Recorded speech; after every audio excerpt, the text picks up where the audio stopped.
Alrighty, item 3 is called to the audience. Madam Chair, we have one speaker today. Speakers are limited to a 3-minute oral presentation and may submit written comments of any length for the council's files. Call to the audience is limited to 30 minutes. Individual council members may respond to criticism made by those individuals who address the council. However, the council will not discuss or take action on a matter raised during a call to the audience that is not already on the agenda. So today we have Vanessa Cascio. And thank you, Vanessa. You are now with the Regional Council. And please start by your comment by stating your name for the record. After that, you'll have 3 minutes to address the council. At the 2-minute mark, I'll just give you a polite wave and let you know that you have 1 minute remaining. You may begin. Thank you. Good afternoon, Honorable Mayor and members of the board. My name is Vanessa Cascio, and I'm the Executive Director of Living Streets Alliance. I'm here to speak on agenda items 9 and 10. Item 9, PAG's role in transportation safety. For the last few years, I spent working nationally on evidence-based roadway safety, from local street design and to federal legislation. And I've seen how MPOs can move the needle, but only when safety is treated as a system, not a checklist. The facts here are stark. Our streets are among the most dangerous in the country. Under the last RTA, pedestrian fatalities rose 243%. Safety is not primarily a behavioral problem. It's a design and a decision-making problem. Streets built for speed and vehicle dominance are inherently dangerous. The U.S. Department of Transportation's first ever National Roadway Safety Strategy emphasizes that safety and moving people at safe speeds must take priority over vehicle throughput.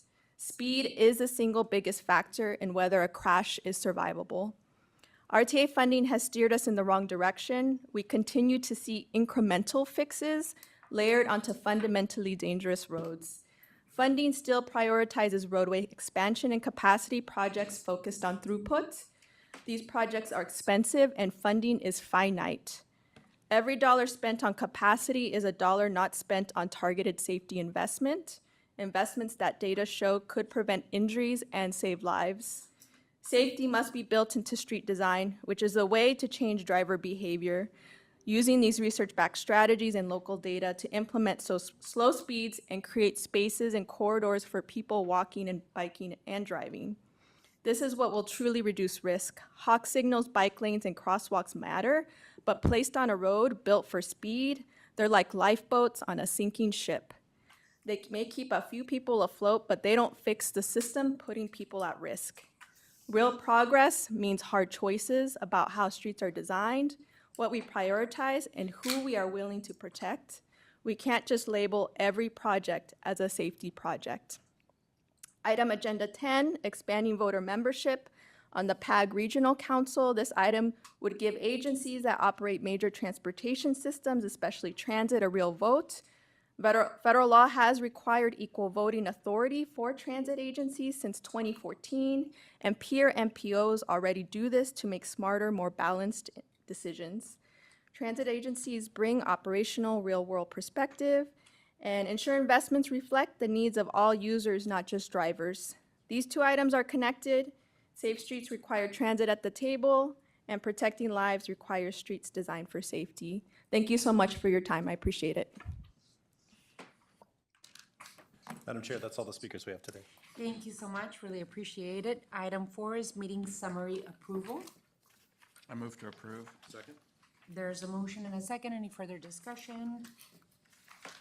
Hearing none, all those in favor, please signify by saying aye. Aye. Aye. Any against? Motion carries. Item 5 is consent agenda items. May I have a motion, please? Move to approve. Second. There's a motion and a second to approve the consent agenda items. Any further discussion on this? Hearing none, all those in favor, please signify by saying aye. Aye. Aye. Any against? Motion carries. Alrighty, item 6 is transportation planning initiatives. Presentation from Mexican officials on the high-speed passenger rail and the Port of Guaymas. Our first presentation will be on passenger rail, but I just wanted to make sure that the audience present and those watching on YouTube, that you understand that some of the presentation will be done in Spanish. Here in the PAG office, we have headsets for interpretation. The slides will be available in English, and following the presentation, any questions and answers between PAG Regional Council members and the presenters will be interpreted directly to the room. For anyone listening on YouTube, the slides will be in English. Following the meeting, we will provide audio online as soon as possible. That includes the English interpretation of the remarks for the first presentation and hopefully the second one as well. I, for one, would like to welcome Fernando Sanchez Roldan, the head consul of Mexico. Muy bienvenido. And also Carlos Lopez, contract project manager at ADOT.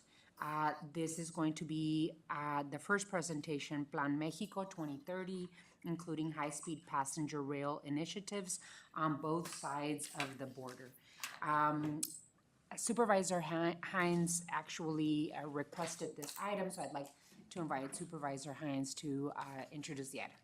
Sure thing, and thank you, Chair Romero.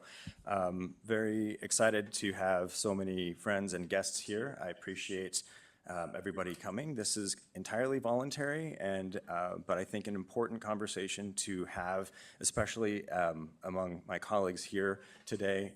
This is the Pima Association of Governments. We have representatives from all of the jurisdictions in Pima County, and these kinds of regional infrastructure projects take years of planning, collaboration, cooperation, and it's something that will be of tremendous benefit to Pima County, Southern Arizona, and frankly to Sonora and to both of our nations. So I truly appreciate all the folks and their willingness to speak with me, to answer some of these questions, and to be here today. We also do have representatives from 3 of our federal delegations here, and I just want to acknowledge and extend my appreciation to the offices of Senator Kelly, Senator Gallego, as well as Congresswoman Grijalva for sending folks, as well as some representatives from their Southern Arizona Chamber. So I will invite, actually, if Consul Sanchez, we have a seat for you. I just saw it when I sat down. There's a seat for you right there. So come on up.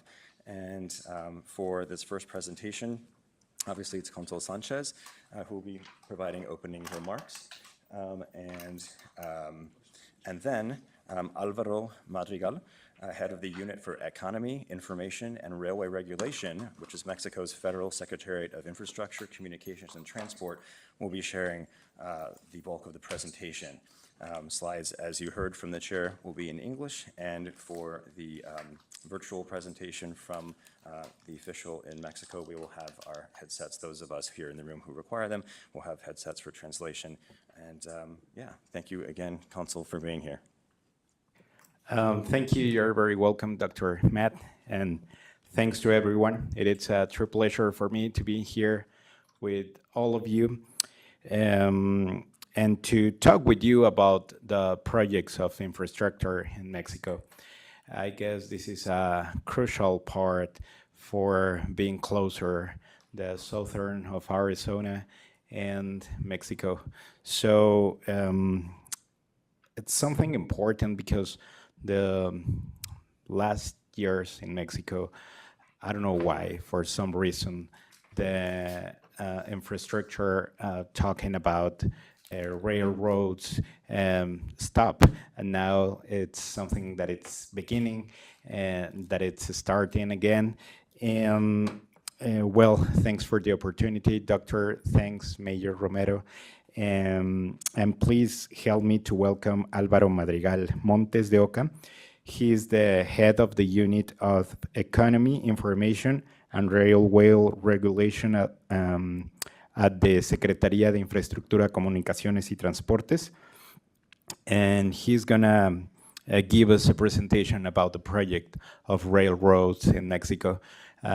Most of you, maybe you heard about this, but he's gonna explain us more details of how this is gonna be, and I'm sure that you're gonna enjoy this.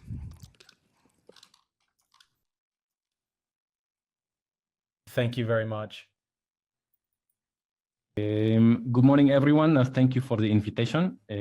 I'll explain the progress of Mexico's railway project for this administration. If you could help me with the slides, please.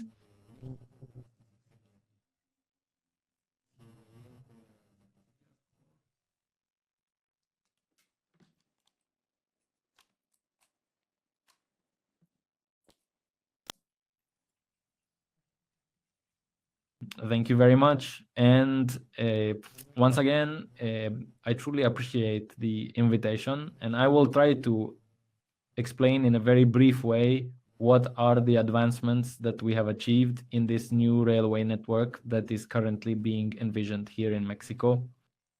Please, once the presentation concludes, you are welcome to ask any questions regarding any topics you deem necessary in the specific context that we find ourselves in. All right, so on your screens right now, you can clearly see the ambitious railway project that is currently being planned and developed for our entire nation. This extensive network covers more than 3,300 kilometers, a grand vision that has been put forth by President Claudia Sheinbaum, and these routes will be carefully divided and implemented in various distinct phases. The first stage, POS, which is currently under construction, POS will encompass a total of up to 800 kilometers, POS including both railway lines and passenger services, POS, and it will contain all the routes that originate from Mexico City. Pachuca, which is about 100 kilometers from Mexico City to Querétaro, which is in the country's center from Querétaro to Irapuato, and also in the north of the country from Saltillo to Nuevo Laredo, passing through the city of Monterrey, which is the second most populous city in the country. On the map, you'll be able to see the lines in green of these roads that are already under construction, as I was mentioning, because also in this very year, we will begin the construction of another 1,340 kilometers in order to, let's say, complete the entire network that has been stipulated. These are this second package of railway sections that are contemplated will go from Irapuato to Guadalajara to complete the route from Mexico City to Guadalajara, which is also a very important city in the country. It also includes the sections that run from Querétaro to Saltillo. With this, the route is completed from Mexico City all the way to the United States border in Nuevo Laredo.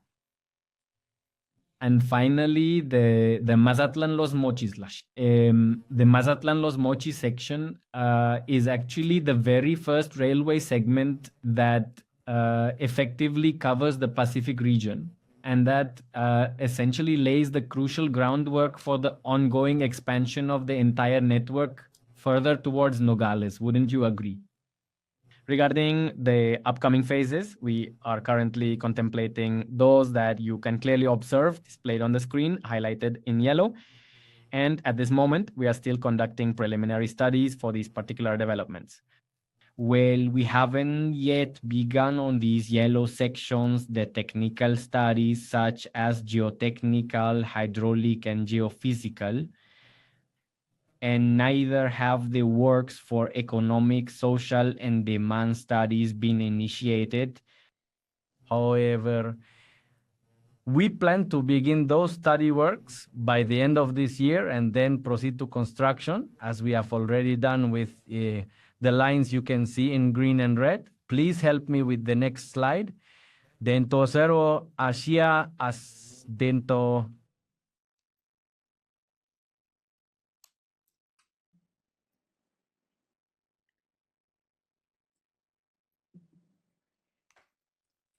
These are the general characteristics that we have envisioned for the train network in the country. These are lines dedicated exclusively for passenger transport without affecting the rail freight operations that currently utilize their existing railway tracks. And these are tracks that are completely sectioned off by regulation. And as they mentioned, these are high-speed trains which is why it's necessary for these tracks to be confined.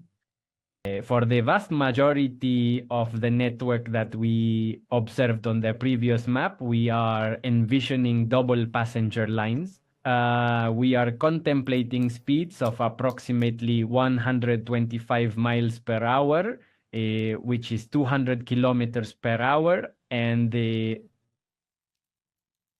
we are also contemplating completely electric trains for the Pachuca line, given that this technology is already in use on a suburban train from Mexico City. And the rest of the network, which represents the vast majority of the mileage we were showing, will be diesel electric trains, something quite similar to what the United States also operates, or the example of Amtrak is a very close comparison, and they will be quite similar trains. In addition to what has already been mentioned, the plans also envision the inclusion of both primary and secondary stations. We call them secondary stations, stations that will primarily serve populations that were previously disconnected from the country. And now with this new passenger network, they will be able to connect much faster to different parts of the country. And the services, it is planned that these will be what we refer to as long-haul routes, which are journeys of more than 100 kilometers between cities, but we are also looking at regional or local routes that would function more like light rail or commuter trains, and that would serve the daily trips made within the metropolitan areas. A future example could be the kind of relationship that Guaymas might establish with Hermosillo, or Hermosillo with some of the smaller towns and communities located very close to the metropolitan area of Hermosillo, and so forth, you know? The Bajío region of the country is also extremely important as it's located in the central part and is an area that is regionally very well connected and will offer these kinds of more localized services. Won't it? Could we please move to the next slide? Regarding the sections I mentioned at the beginning, we have already started the construction and all the necessary preparations so that before 2028, we can have these routes fully operational. Here, we can clearly see the different phases that have been completed and what progress we have made so far. Construction work has practically commenced across the entirety of these 800 kilometers. The rolling stock, which refers to the trains themselves, has also already been successfully acquired, and they are currently in the manufacturing process. The rail was also an element that is already in production, and very soon we will be having the railway systems installed in the sections, in the kilometers that we have ready after the completion of the civil engineering work. This is, let's say, the overview we have of the tenders and the progress made on the first 4 sections, which add up to 800 kilometers. Please, next slides.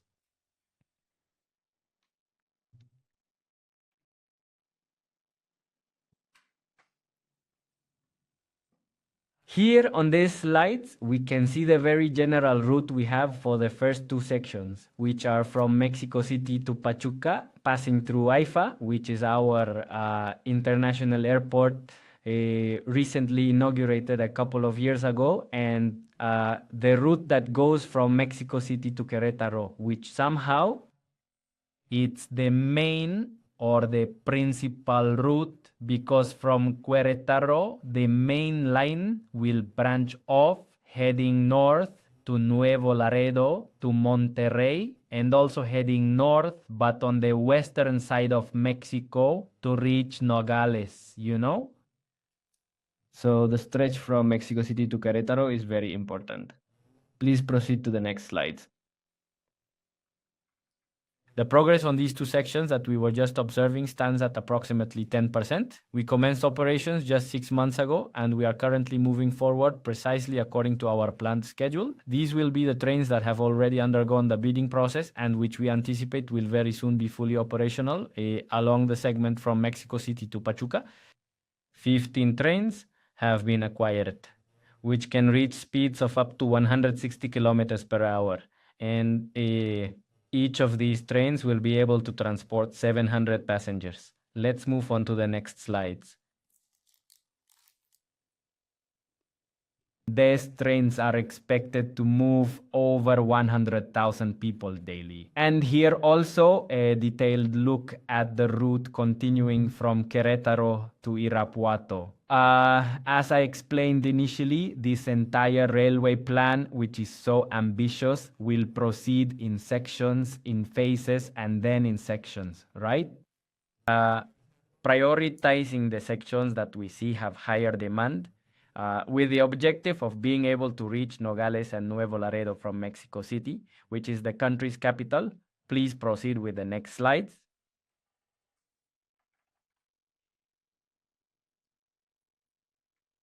Here, we can see the 400 kilometers that comprise the stretch from Saltillo to the US border in Nuevo Laredo, passing through the very important metropolitan area of Monterrey. As I was mentioning, it is already under construction and we will be finishing the civil works around 2027 to continue with all the electromechanical aspects and have these trains operating by 2028 all the way to the border with the United States. Next slide, please.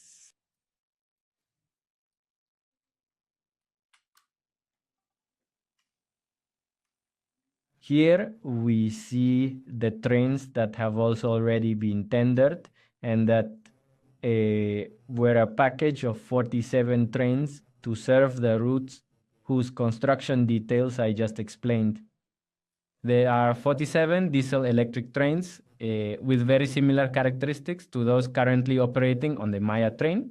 These will also be used for the subsequent phases, providing rolling stock or trains that are fully compatible with the remaining sections, including those that may extend through the Pacific region, specifically through Hermosillo, Guaymas, and Nogales. They need to be quite similar to be able to speak of one single network, interconnected from the very center of the country. And moving on, I believe there's one more slide left.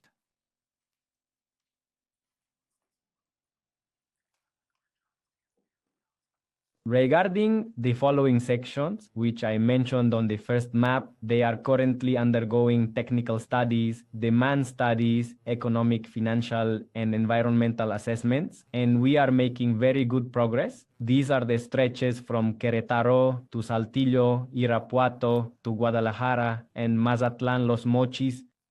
We are on schedule to be able to commence the civil works in 2026, and that by 2027 we should be discussing the established electromechanical work and also the bidding process for the subsequent trains, and with that have the entire track system completed from Mexico City all the way to Guadalajara and from Mexico City up to the United States border in Nuevo Laredo.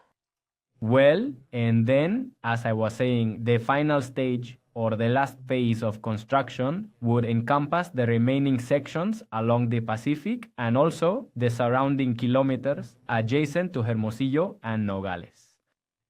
And that is all.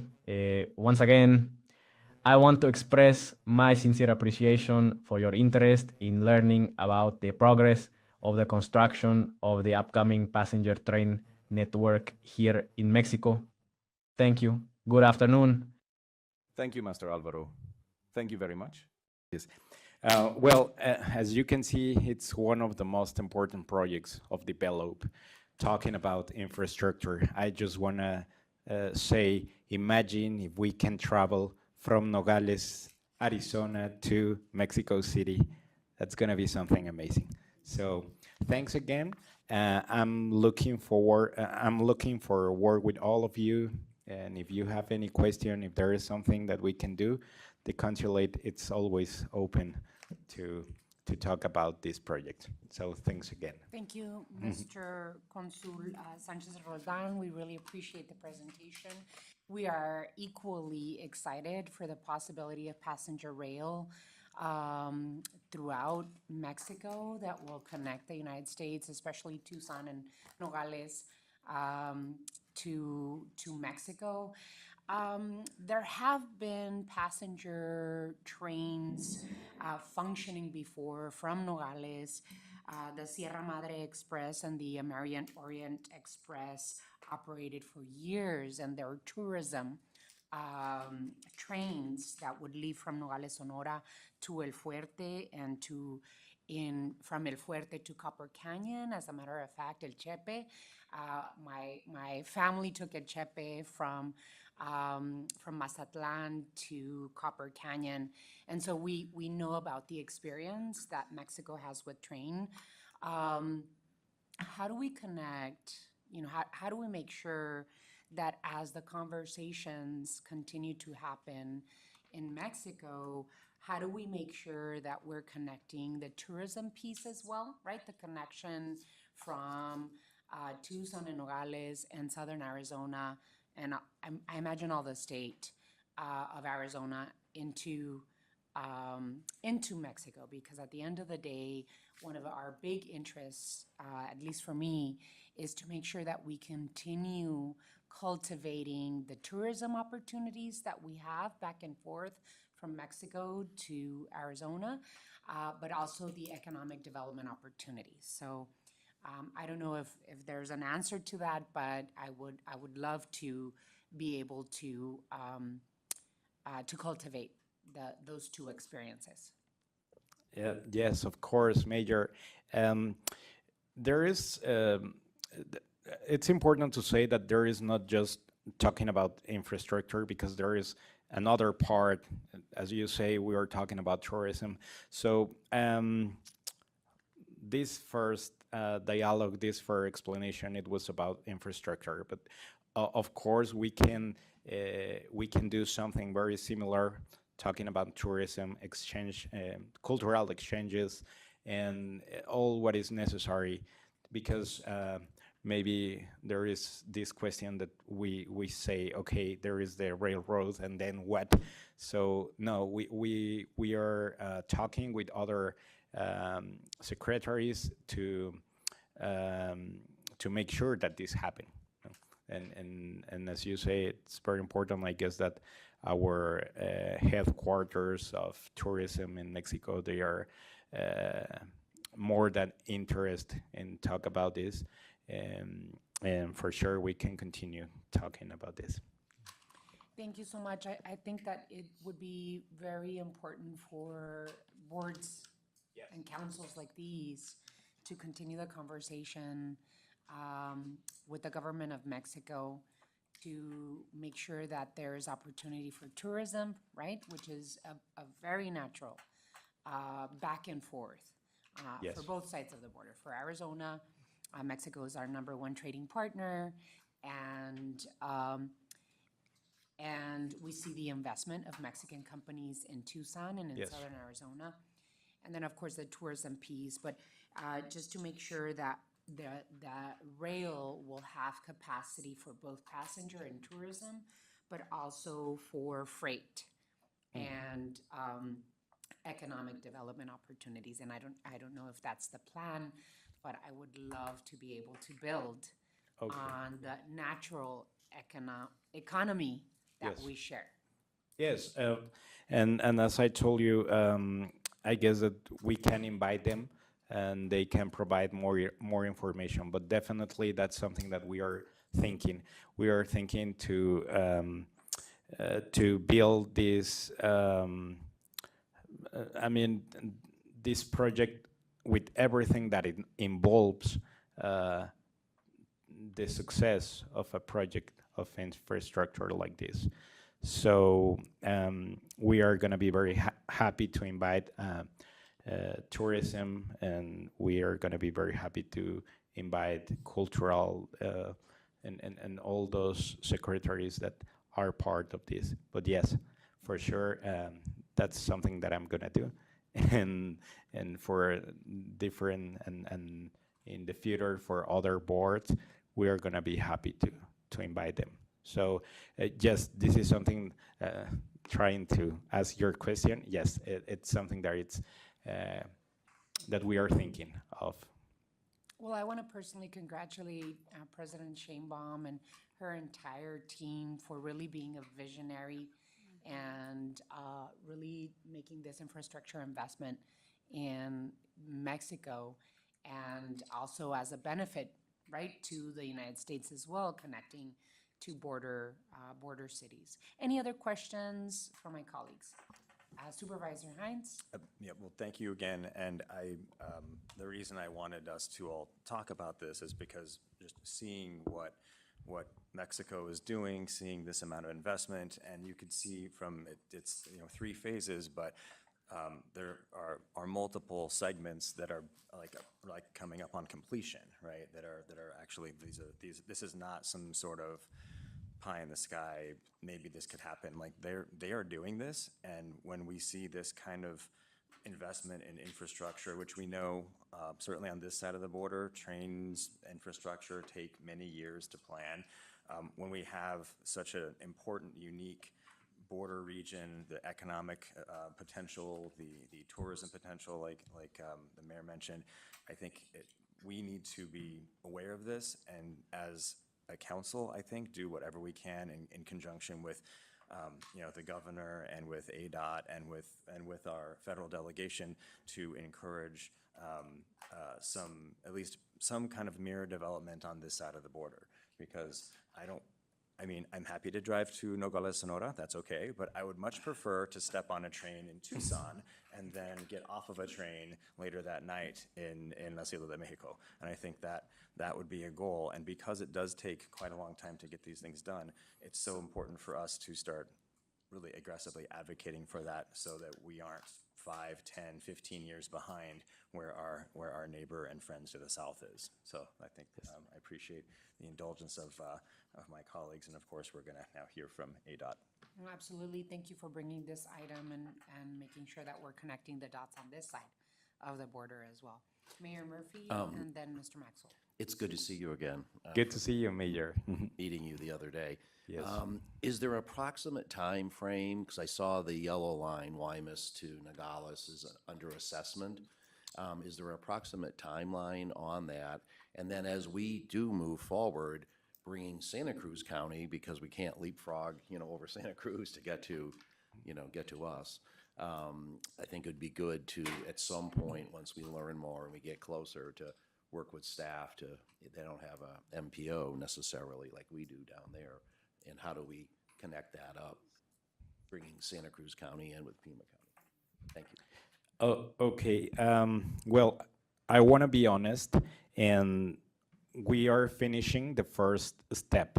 So they are doing all these requirements and studies, but for sure, with the communication that we have with Secretaría de Infraestructura, Comunicaciones y Transportes, I can provide the information about the times when we have, when we are sure about that. But yes, I'm thinking this project is going to be in during President Sheinbaum administration. So everyone here in this hall, we are waiting for. So we hope that it's going to be very soon. But yes, they are, as Maestro Alvarado says, says, it's the first part, and they are finishing that part, that is Mexico City, Querétaro, Pachuca, and then they are going to continue with the other parts. But when we have a date, we are going to be very happy to share with all of you. Great, thank you. Yeah. And I guess the second piece of that question would be for Mr. Ortega in terms of inviting Santa Cruz County to our table as well. Could we do that? So, Madam Chair, Mr. Murphy or Mayor Murphy, that's certainly something that in a future conversation, we could certainly have them at the table and invite them. They are part of SEGO, Southeast Arizona Government Organization, so they don't have their own MPO, but they're certainly part of a COG that we could invite. But it would really be Santa Cruz County, not the region, I think. Thank you, Mr. Maxwell. And then Chairman Jose. Thank you, Madam Chair. I guess my follow-up is, I'm curious, one, it's a great undertaking. I mean, that's enormous, and when I think about the time, money, and effort that's going to put into making something like that a reality, it's going to be a huge lift. Do you know if there's any conversations currently ongoing, either at the, between your organizations that are driving this and moving it, or the government to government with either the federal government to talk about, that's where a lot of our investment in rail comes from, the federal level, or at least the state of Arizona, because we're going to learn a little bit more about an ongoing potential enhancement, but it doesn't necessarily align with the electric trains that you're using, the electric tracks, and so it's a different system. But is there conversations right now at either one of those two levels as well? Well, yes, definitely the answer is yes. But, and we are going to start to talk about other projects with Arizona State particularly, but yes, federal government and the United States Minister of Transportation, they are talking, they are having constantly communication because as we know, those projects are have benefits for both parts of the country. So yes, for sure they are having those, and the further communications that we have with Arizona State, that's something that we are working with Consul of Phoenix. We are going to let you know because that's something that involves to all of us. So yes, the answer is yes, we are having those conversations. Thank you for that, because rail is something that quite often in the U.S. gets overlooked, and it's a challenging area to get support for, so I appreciate that as well. So thank you again. Thank you, Madam Chair. Thanks. Yeah, I'm really super excited about the work that is being done. Maybe we should all go and visit. Let's do it. To see the work. I know that I was highly impressed with the bus rapid transit systems in Mexico City and the bus rapid transit systems in Guadalajara. And so there really is a lot we can learn from our neighbors in Mexico. Chairman Jose. It's good to hear that was good morning, good afternoon to everyone. Thank you for the information. At least from my limited knowledge, I know a lot of this discussion has been talked about years before. And now, thanks to President Sheinbaum and her aggressive effort to make things happen, things are happening in Mexico. You know, billion-dollar projects are going, and I've been involved with a few of them and involved in one right now. My only thing is that I see you got MP and ENA up there on your screen and so forth. You need to make sure that the right stakeholders are at the table for these projects. The flip side to that for us here in the States, and whether it be the counties or the regions or whatever, Mexico is moving. Mexico is moving, and are we ready for it? Because the United States and Arizona have been in discussions for many, many years. But I think the problem is they can build a system that works, but it's only going to work up to a certain point, and what are we going to do? We have to have those long-term discussions. Are we ready for it? I mean, take a look at the Transcontinental Highway and so forth like that, and how that plan and so forth, how some areas built it and other areas are still trying to work through the system. And so long-term planning is important, but then administrations are going to come and go, and people are probably going to come and go within this group here, but we need to have that long-term plan, because I think it's going to be a win-win situation for both if we're both looking at the same thing, regardless of the politics, regardless of about moving forward for the people. We got to take the politics out of it and put the business sense on in order to make this happen, because I think it is a win-win situation. I mean, I drive to Hermosillo to get on a plane to go to Mexico City. It's a lot easier, for me anyway. It's about a couple-hour flight from Hermosillo. So I go to Phoenix, I got to go to LA, or I got to go to Houston, or I got to go all over the place before I get to Mexico City. And I'll tell you, I drove to Mexico City one time, and I'll never do that again. Too far. But, so I just wanted to say that I appreciate that. We know this was coming, but what are we gonna do? Are we ready for this discussion? It sounds good, it looks good, but it doesn't work if we don't go to work. That's all. Thank you. Yeah, a point well taken, Chairman Jose. I mean, there's so much in southern Arizona that is, that we can offer, right? That we can offer Mexico, that we can offer the entire state of Arizona. And that's why the Association of Governments, as an MPO, has a responsibility to have vision, to plan for the future. And so what's the next step, I guess, after this particular presentation? Because, you know, how do we plan with the state in terms of doing a passenger rail and, you know, be able to have freight as well, or a hybrid approach from Nogales through the Arizona-Sonora corridor, which would include Nogales, Tucson, Phoenix. But then how do we connect to the Port of Tucson, which is our rail port here in southern Arizona? There's lots of questions that we need to start planning for, but I appreciate Supervisor Hines, you bringing this to our attention, because we do need, as a planning organization, we do need to sit down and really take a look at what we can do. Mr. Maxwell, and then we're going to go to the second presentation because we have three presentations. This will be quick, Madam Chair. You're absolutely correct. The thing that I think we've got to understand as a region is rail in this country is so controlled by the federal government. I mean, the brief we're going to get from ADOT now is going to really deal with an Amtrak program and an IJA investment from President Biden's administration. And it's important to remember that that's where we really need to, more so than the state. We have to make sure the state and the region is interested and willing to do it, but it's really going to be something where we may have to expand who we engage with to go as an organization more towards the federal government. Yes, absolutely. If there are no other questions or comments on this first presentation, thank you, Mr. Consul, for your presentation. Thank you, Mayor. And Thank you. I think Mr. Madrigal had their hand up. Is this Alvaro Madrigal? He's the one that presented. I think he had his hand up. I don't know if we'd like to allow him to speak. Maestro Álvaro, ¿sigue por ahí? Sí, escuché un poco lejos. Ujú. Únicamente si hay algo más que quisiera agregar.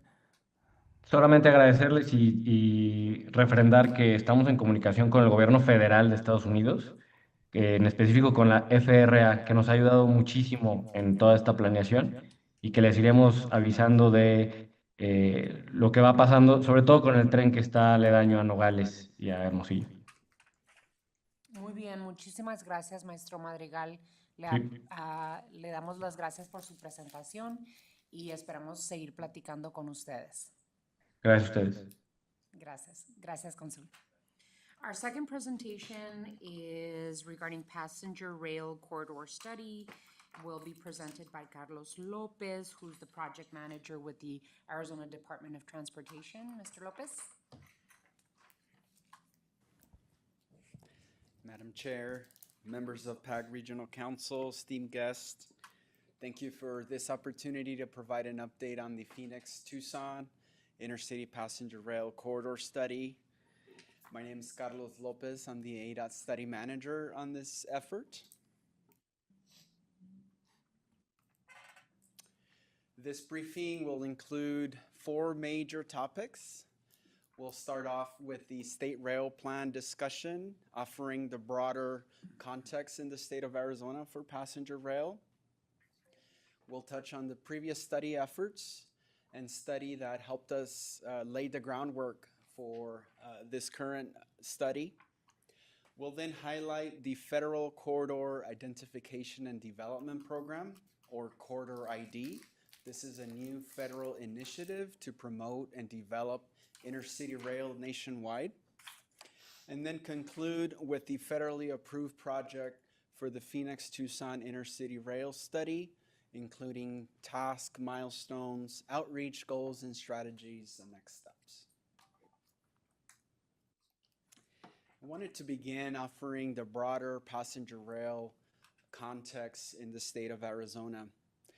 ADOT has developed a state rail plan providing a comprehensive assessment of Arizona's statewide both freight and passenger rail system and future needs. As part of the state rail plan, the passenger rail vision includes connectivity from northern Arizona to the Mexican border.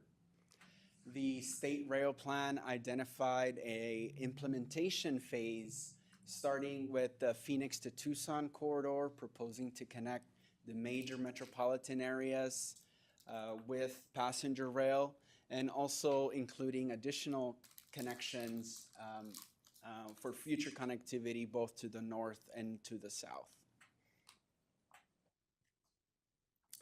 Following the development of the state rail plan between 2011 and 2016, ADOT, in cooperation with the Federal Railroad Administration, the FRA, developed and conducted the Arizona Passenger Rail Study, Tucson to Phoenix. This was an environmental study effort and planning study, including engineering, environmental analyses, robust outreach effort with agencies and the public to select a proposed corridor alternative connecting Metro Tucson and Phoenix with the selected route shown on the screen. This 2016 study was instrumental in helping ADOT apply and enter into the Corridor ID program in 2023. And so as we look at this new Corridor ID effort and project, we'll be advancing this recommended corridor from a broad planning area to a refined alignment, work with agencies and the public on the service options, station areas, phasing, and partner with the FRA and Union Pacific Railroad for further development. I'll transition over to the Federal Corridor ID program. This program was established as part of IIJA. It authorizes the Federal Railroad Administration to establish the Corridor ID, and in 2023, ADOT was accepted into this program. In June of 2025, ADOT completed the first step of the Corridor ID, receiving federal approval in developing a work plan, a scope, schedule, and budget to conduct a service development plan. Step 2 of Corridor ID is the development of the service development plan, the planning framework to develop intercity rail between Phoenix and Tucson. If Step 2 is approved by the FRA, the proposed capital project gets advanced to Step 3, including engineering and environmental review for a completion of the environmental clearance and a shovel-ready project for future design and construction.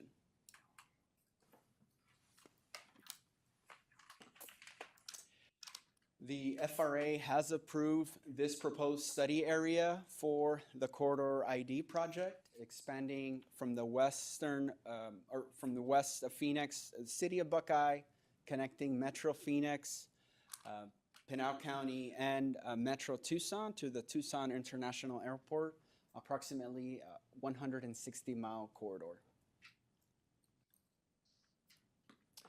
Additionally, I wanted to highlight a concurrent study that is under Corridor ID. However, it is being led by Amtrak. Amtrak currently operates the Sunset Limited service here in Tucson and connects Maricopa, Yuma, and goes west towards Los Angeles. It covers a 2,000-mile corridor from LA to New Orleans. It currently operates 3 times a week. And what Amtrak is looking into their daily Sunset project under Corridor ID is to increase frequency to daily service and also reroute their Sunset Limited to the Phoenix metropolitan area. So given the concurrent study areas between Phoenix and Tucson, ADOT has been working with Amtrak on the scope, schedule, and budget. The service development plan includes 8 tasks, which are highlighted here. One of the main priorities for ADOT is engagement with our agency partners, the public, Union Pacific Railroad, FRA, to develop and refine the vision for this proposed corridor. We'll have an alternatives analysis process that considers the alignments, considering existing track or new segments of rail infrastructure. We'll conduct environmental planning. 2 important tasks will be in starting with task 6, financial planning. This is financial planning as part of FRA's readiness criteria, where FRA is interested in understanding what are the improvements required, what's the cost, how do we pay for it. That's a major element to advance from step 2 to step 3 from the FRA's perspective. Governance in task 7 is another important element. Who's in charge of the proposed program, who manages and operates the system. That'll be another critical element that we look forward to developing as part of the service development plan. Wanted to highlight agency outreach goals and strategies for the service development plan, step 2. We have planned agency workshops, one-on-one meetings, station area planning workshops to better understand goals and objectives. Tribal outreach is another important component that will be part of this effort. As far as governance and funding discussions, in coordination with the governor's office, the ADOT director's office, the executive leadership team has been established, comprised of the MPO directors, including PAG, Sun Corridor MPO, and MAG to help guide and coordinate on those efforts. Public outreach will be part of the service development plan.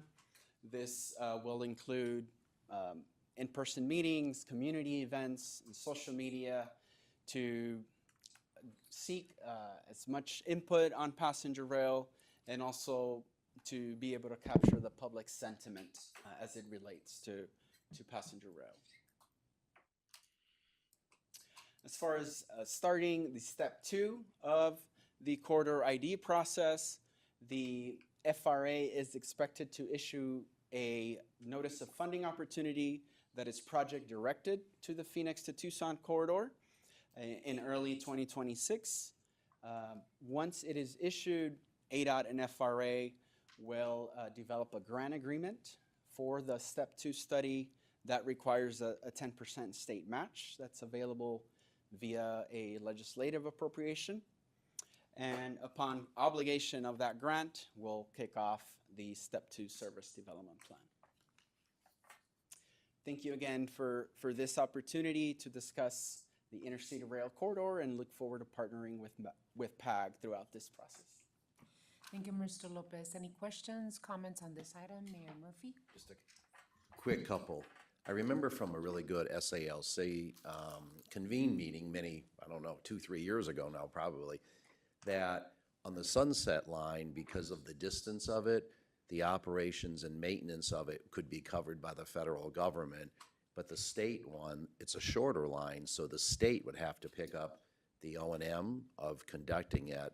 I just wanted to verify that was still the case. And to Mayor Romero's point, that if we do get it to the airport and we're trying to connect in with the line in Mexico, we still have a gap.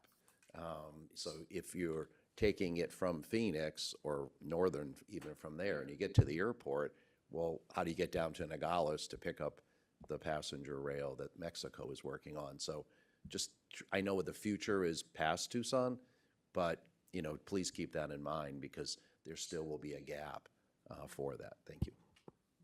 Absolutely. Madam Chair, Mayor Murphy, thank you for your question.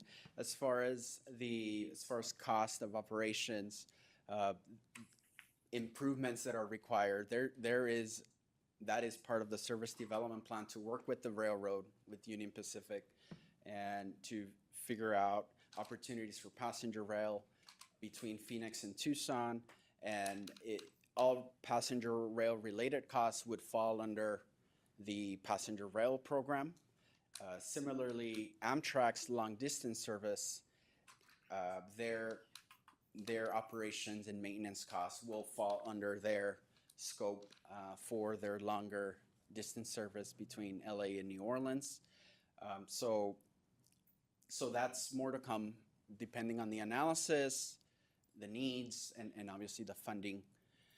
As far as future connectivity to Nogales, definitely. And that is captured in the state rail plan vision with connectivity to the Mexican border. The segment from Metro Tucson and Metro Nogales is included in the state rail plan.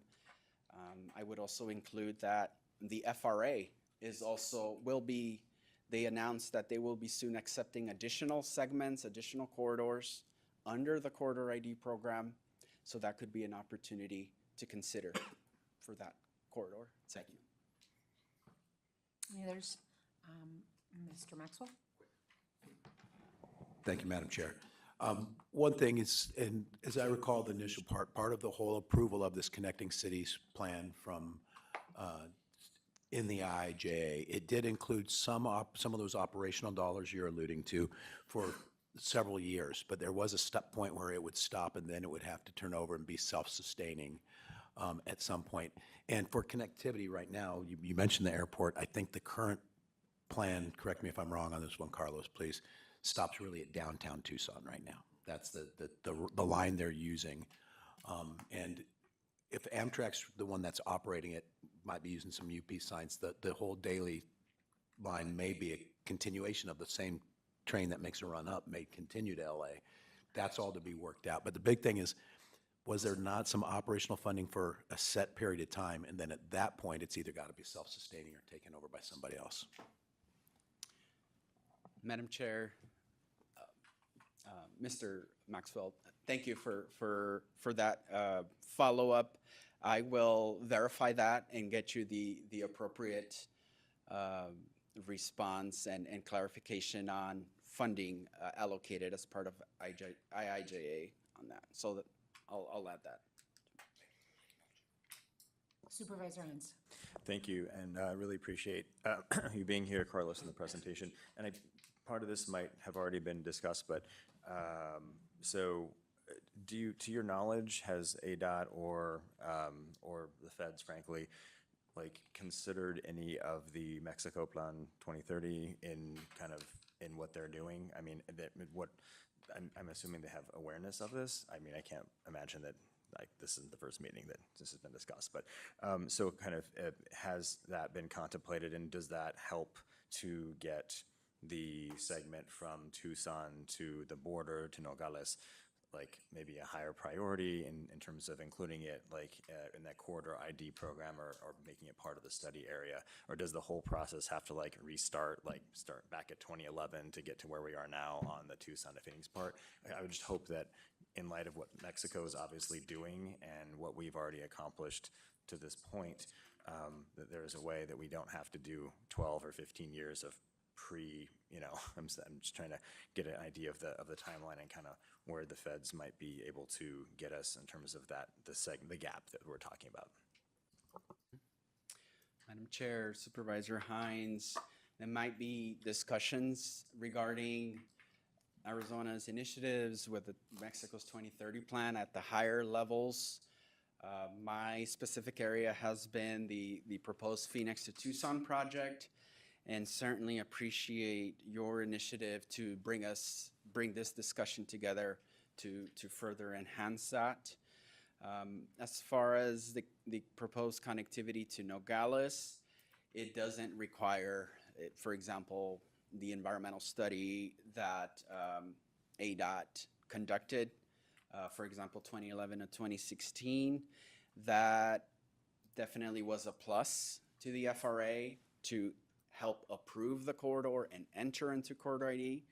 But given the documentation in the overall state rail plan, the Nogales to Tucson corridor, that could be an opportunity to use that effort to apply into the federal Corridor 80 program.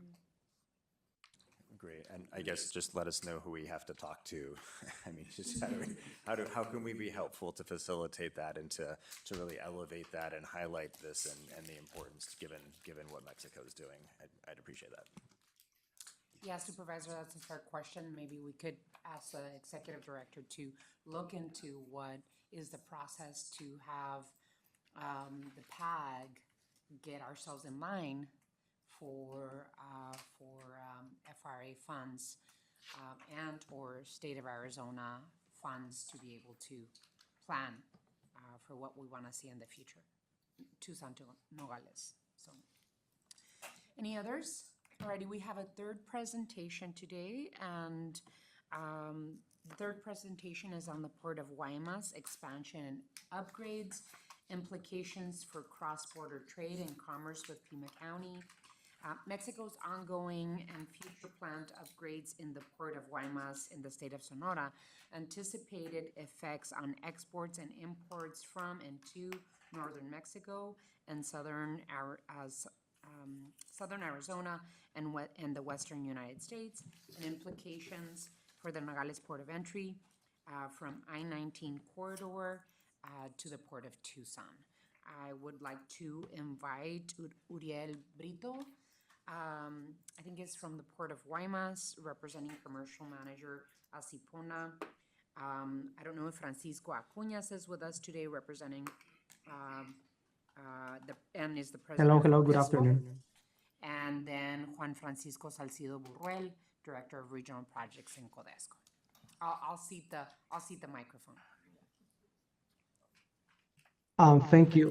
First of all, I would like to offer an apologies because the commercial manager was unable to attend this meeting, but because this Saturday we have the President of Mexico visiting the port facilities, and we are making some preparation but thanks for this opportunity to give this presentation of the Port of Guaymas.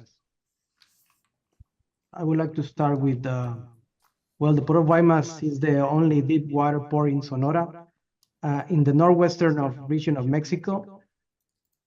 Thank you. Its main purpose is the handling of mineral and agricultural bulk cargo. And in recent years, we have diversified into the other business line, like containers, fluids, oils, cruise ships, and vehicles that are in project. Next slide, please. Thank you. The main commodities, the 74% are mineral bulk, the 19% are agricultural bulk, container represent the 3%, the brake bulk %, and fluids 2%. In type of traffic, the 38% are export, the 28% are cabotage. International transit represent the 20% of the movement of the port, and the imports are 14%. In the total cargo movement of the Port of Guaymas, the average is around 6 million to 7 million of tons per year. Next slide, please. And the hinterland on the foreland, the hinterland of the Guaymas, the area from the Port of Guaymas, our hinterland, its location has a character international. We receive all of cargo from Arizona, New Mexico, Texas, Chihuahua, Baja California. That's the hinterland of the port. And the foreland, we export almost every cargo to Asia, Europe, and United States. Next, please.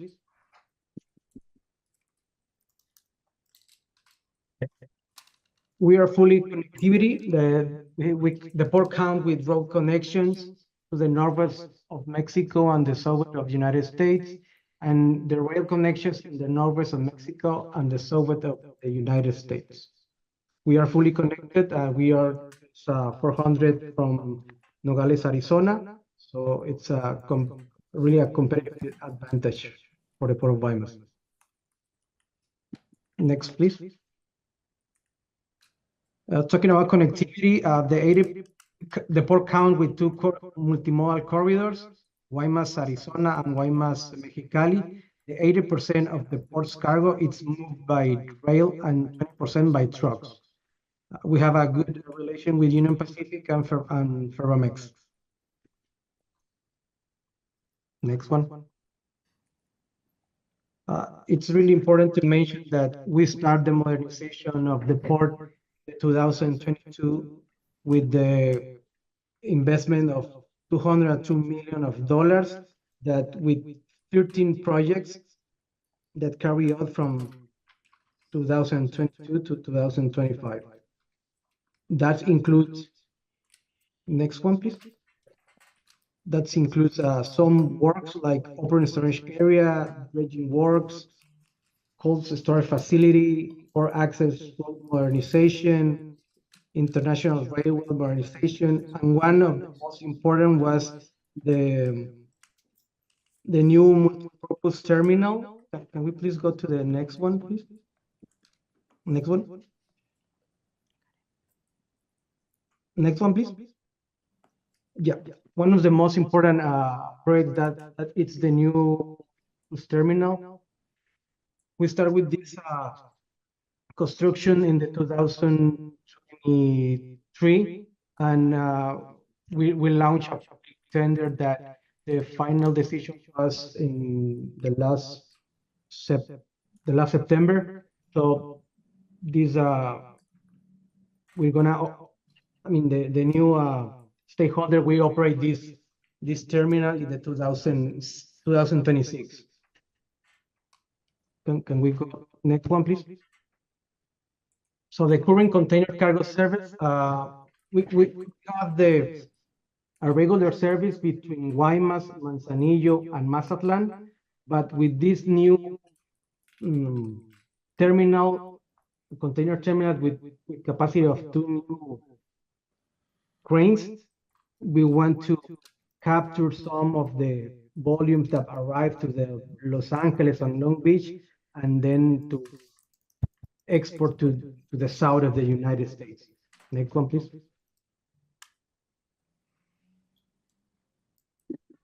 With this modernization, the Port of Guaymas is looking to capture the 7.5% of cargo from Los Angeles and Long Beach destined for Texas, an increase in containerized cargo volume from 16,000 that we move right now to increase to 210,000 of TEUs per year.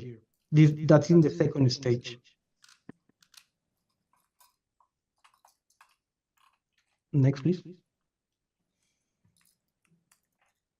That's the Arizona container cargo. That's statistics of the cargo that import of Arizona from the port of Los Angeles and Long Beach.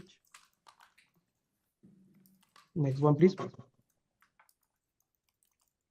That's the numbers of the Arizona container cargo. That's la demanda actual. Next one, please. It's important to talk about the next one, please. The multipurpose terminal. That's the project that I taught.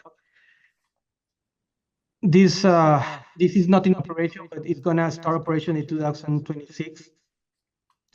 Probably in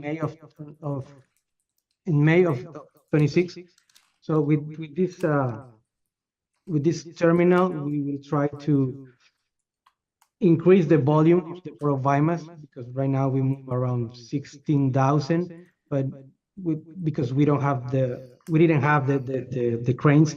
With these two cranes, we will have the opportunity to increase the volumes of the port. Next one, please. Add some illustrative pictures of the container terminal. The total area around is 10.6 hectares. The length of the river is 320 meters. This dock will have the capacity of 2 post-Panamax, and it is for diverse cargo like containers, vehicles, and general cargo. Next, please. There's another a picture of the terminal. Next one. Yeah, it's another layout of the multi-purpose terminal. Right now, there's 144 meters of dock, and the winner of the new stakeholder will construct another 185 meters to complete all the terminal. Next one. So that's the containers route that we are looking for. I know there's right now we move around 16,000, 20,000 per year, but we're looking for with this new equipment, try to have more and increase the volume of the port. Next, please. Okay, that's the Guaymas expansion. The port of Guaymas has under the concession and all this area where is the phase 1 and phase 2 and third phase. This is a total project. We already have the permits of the environmental impact assessment to dredge and fill the first phase. And we are looking for investor. We already have the studies of the prefactibility studies, and that total investment, the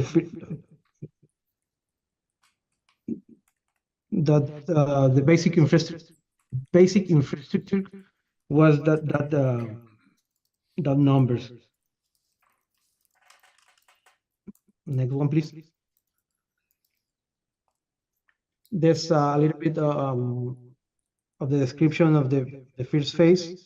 The first stage of the project involves the dredging of 5 million cubic meters of navigation area, consisting of the construction of the navigation channel with a length of 1.68 kilometers and turning basin 600 meters. And the first phase, the project involves a filling area of approximately 67 hectares. So this is the expansion project of the Port of Guaymas.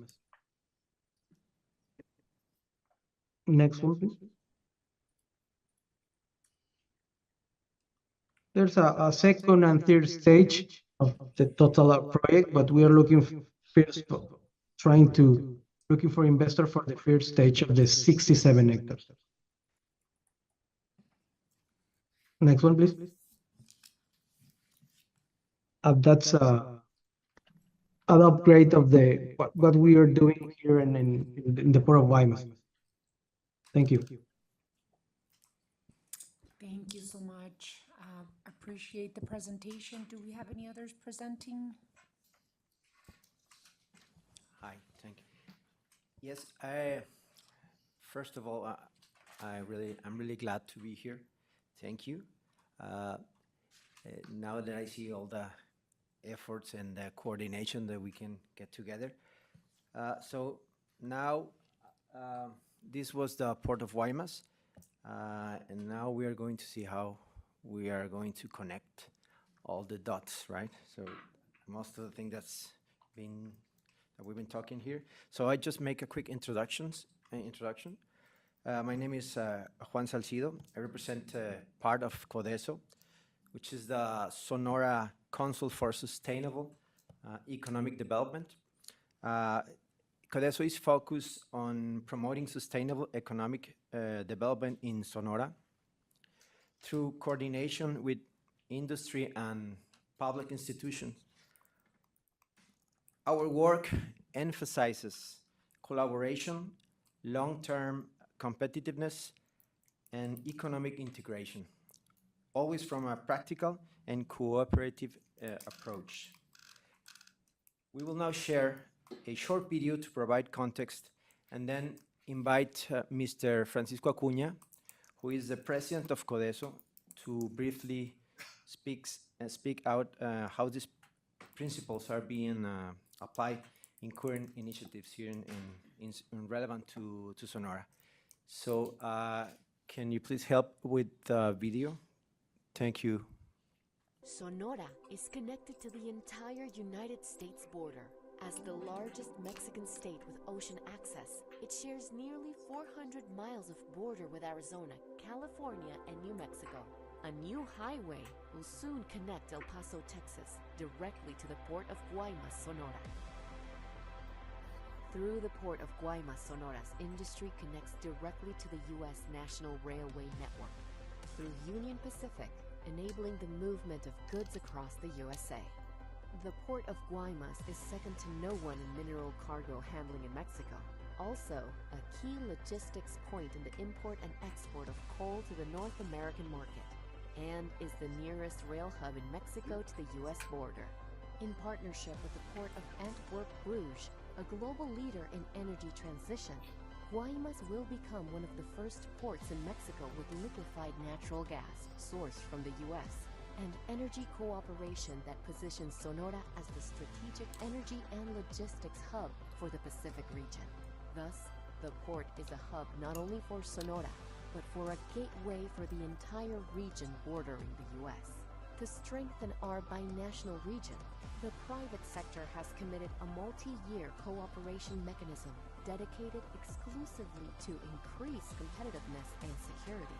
This instrumental investment will be directed toward developing the trade corridor with the United States, which will reduce travel times and administrative procedures by up to 30%. Leveraging digitization and the use of AI, the U.S. Sonora Trade Corridor will secure a reduction up to 20% in operating costs for transport operators and businesses, optimizing logistics flow and transportation management. Intelligent monitoring, road and commercial incidents will be reduced by 40%. Our next cooperation starts with the port of Guaymas to the border, but has the potential to go beyond into powering AI data centers and other sectors while bolstering trade with security in the region. It is time for the Northwest Logistics Gateway. This is Sonora's moment.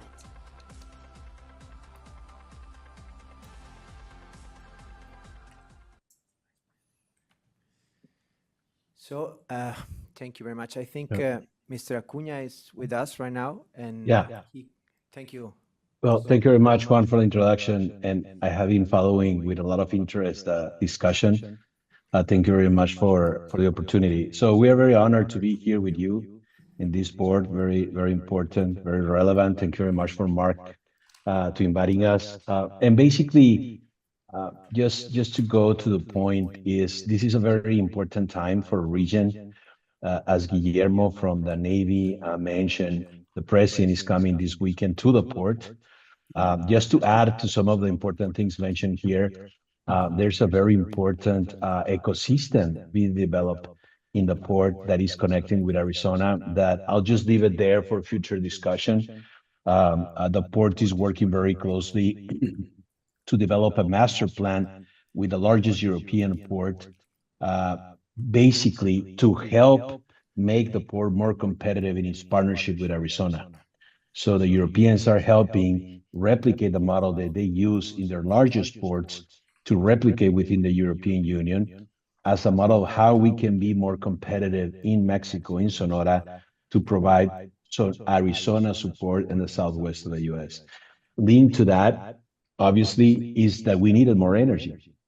So right now, the president of Mexico, the governor of Sonora, are pushing forward gas projects to reduce the emissions in Mexico, moving from diesel to gas, to natural gas from the U.S., actually, to be able to bunker gas in the Port of Guaymas. That will be the first bunkering of LNG gas in Latin America. And that's also making more competitive the port to bring new shipping to Guaymas. Why is this relevant for Arizona?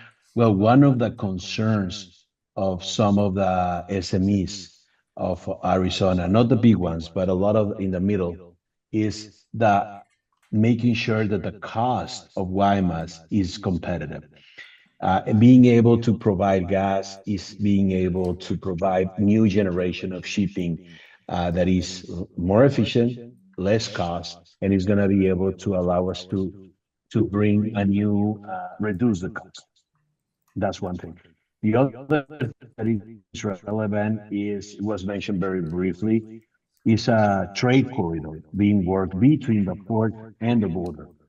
And that what basically is gonna make is reduce the cost of transportation, elevating competitiveness around 30%. There is a study on that, the numbers that we can make available for you.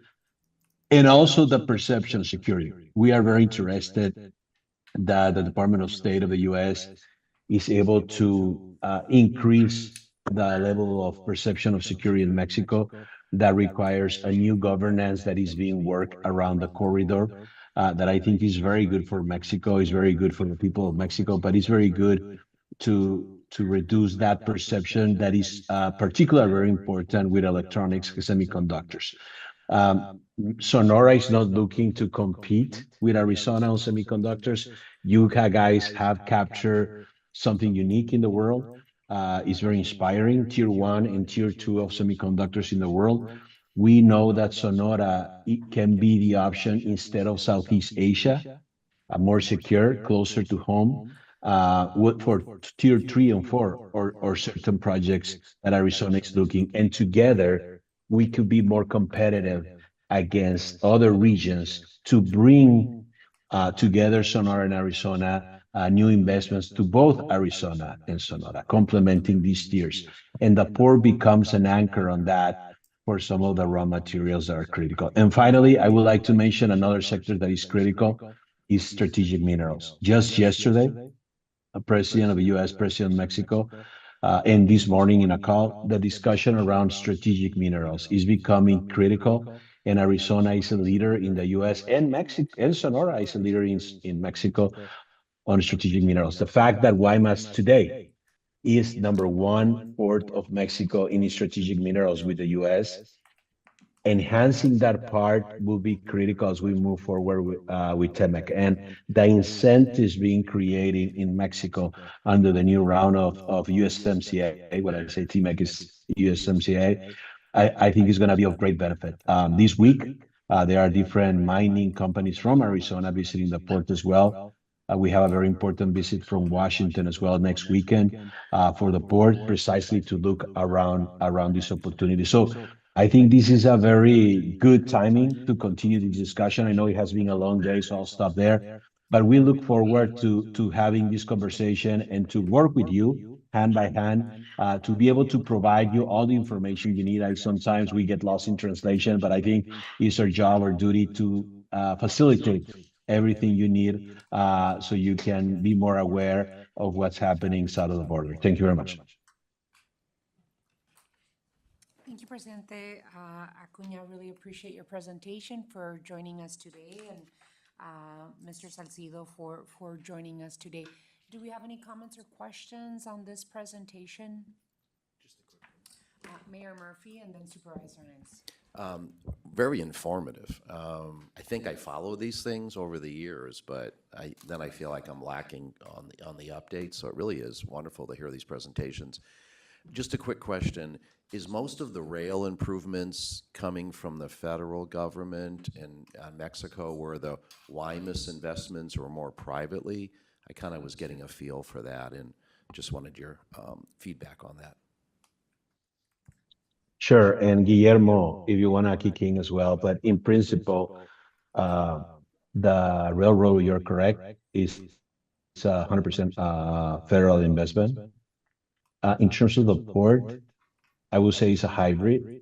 The first round of maintenance and upgrades, that is basically the enhancement of the port, the highway connection to Chihuahua and El Paso, the enhancement of the highways coming to the port, the new dock, that investment is federal.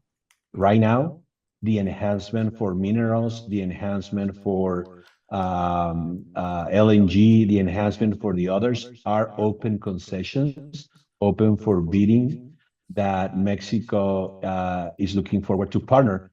And to be very honestly, ideally with North American companies, to be able to strengthen that trust and that USMCA spirit.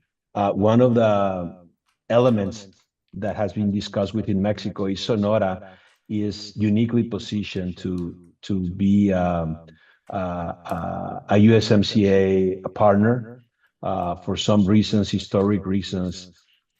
Sonora is a less linked state with China from the border of Mexico.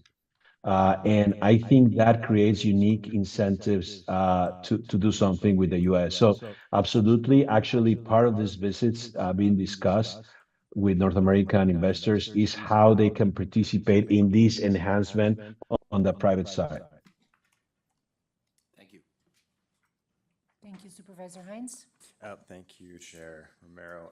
And thank you all for this presentation. This has been incredibly informative. And like Mayor Murphy said, I've been following kind of maybe a bit here and there peripherally, but this is just really seeing all this coalescing and coming together and seeing the progress you've made has been really reassuring, motivating, all of it. So I guess something that I would like to figure out from my colleagues and also our presenters, and I neglected to mention, when I was sitting in Senator Gallego's office in November, he spoke quite a lot to the assembled group about his interest in, in really helping to facilitate preparing Southern Arizona, preparing Pima County, preparing Tucson for to participate in the trade corridor that you described and that you demonstrated, and what are the next steps that we have to do as PAG, as a region, working with our federal delegation and the state to really advocate for Southern Arizona here in terms of being a major part of what do we have to expand or change or connect or do to make sure that we can participate here and really so that this vision that you have in terms of the expansion of the Port of Guaymas can really travel directly north here and beyond Nogales, obviously. What can we be doing in Tucson and in Pima County to prepare ourselves? And I'd love to hear some thoughts on that. I think that more than the conversation that our guests are bringing to us, I think that is an important question to ask ourselves, and make sure that we're planning to make sure that we're part of this conversation, right? That we are on the eyes of the individuals making decisions for the Port of Guaymas. I did notice that your video had a connection from Nogales to Phoenix and Tucson was left out. We're gonna have to change that to make sure that Tucson is on that dot, on that map, because that's what we want. We want to make sure that Tucson plays an important piece of the economic story of the Port of Guaymas and what's happening in Sonora. So I think that's an internal conversation that we have to have as a planning organization. These are the big issues that we have not had the opportunity to have conversations on because of other distractions. So I welcome this conversation, Supervisor, and absolutely we have to make sure that our friends at the Port of Guaymas are thinking about Tucson as a strategic partner to be able to move their goods and commodities from Guaymas through Nogales into Tucson and then to the rest of the country. So I don't know if there are any others. Chairman Jose? Thank you for all the information. I have a lot of questions, but I think probably for another discussion. I think we need to look at the bigger picture on this because years ago it was talked about how the imports were being strained in California and so forth, and everything was shifting down to Guaymas, and then Guaymas was getting heavily strained with the imports there, and then there was talk about several years ago about other areas of possible imports in Mexico, but that didn't go very far. But we're talking about the import, we're talking about the high speed train and so forth like that.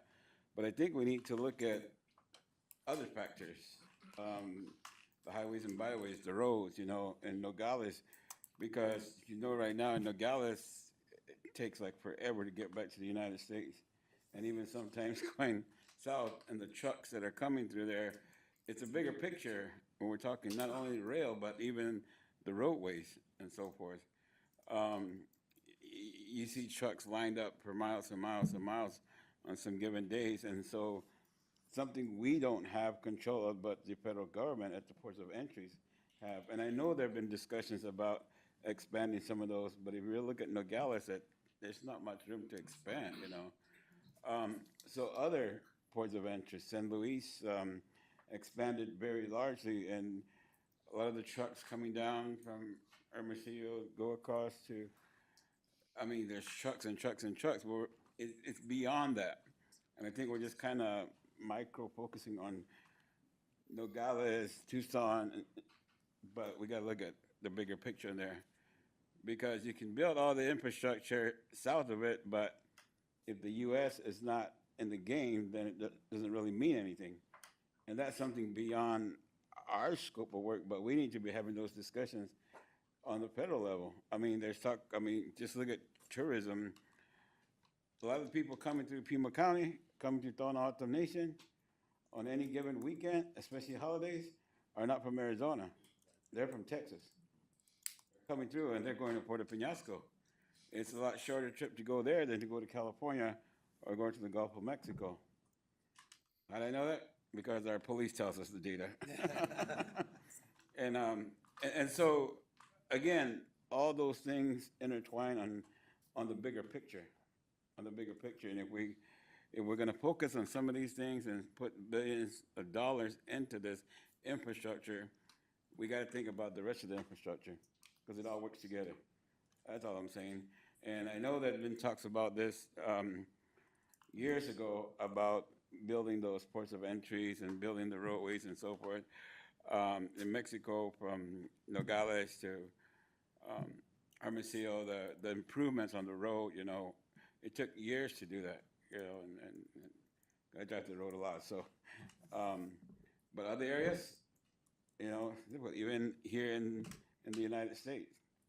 So anyway, that's all I'm saying is that I think we need to really look at the bigger picture in terms of the federal government, the United States federal government's responsibility at the ports of entries, and not only in this area, but other areas as well too, to keep I mean, it's never gonna stop. It's never, I mean, like I said before, administrations come and go, but to build the infrastructure for commerce is beyond my life, I know that. It's gonna keep going.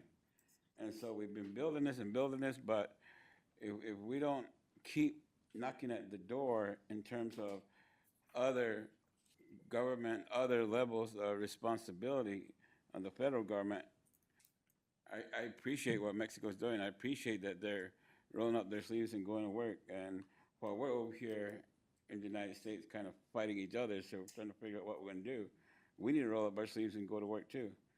Because y'all know, as our regions, cities and towns, we got a lot of, we got roads and we got homes and we got all the stuff that we got to build on.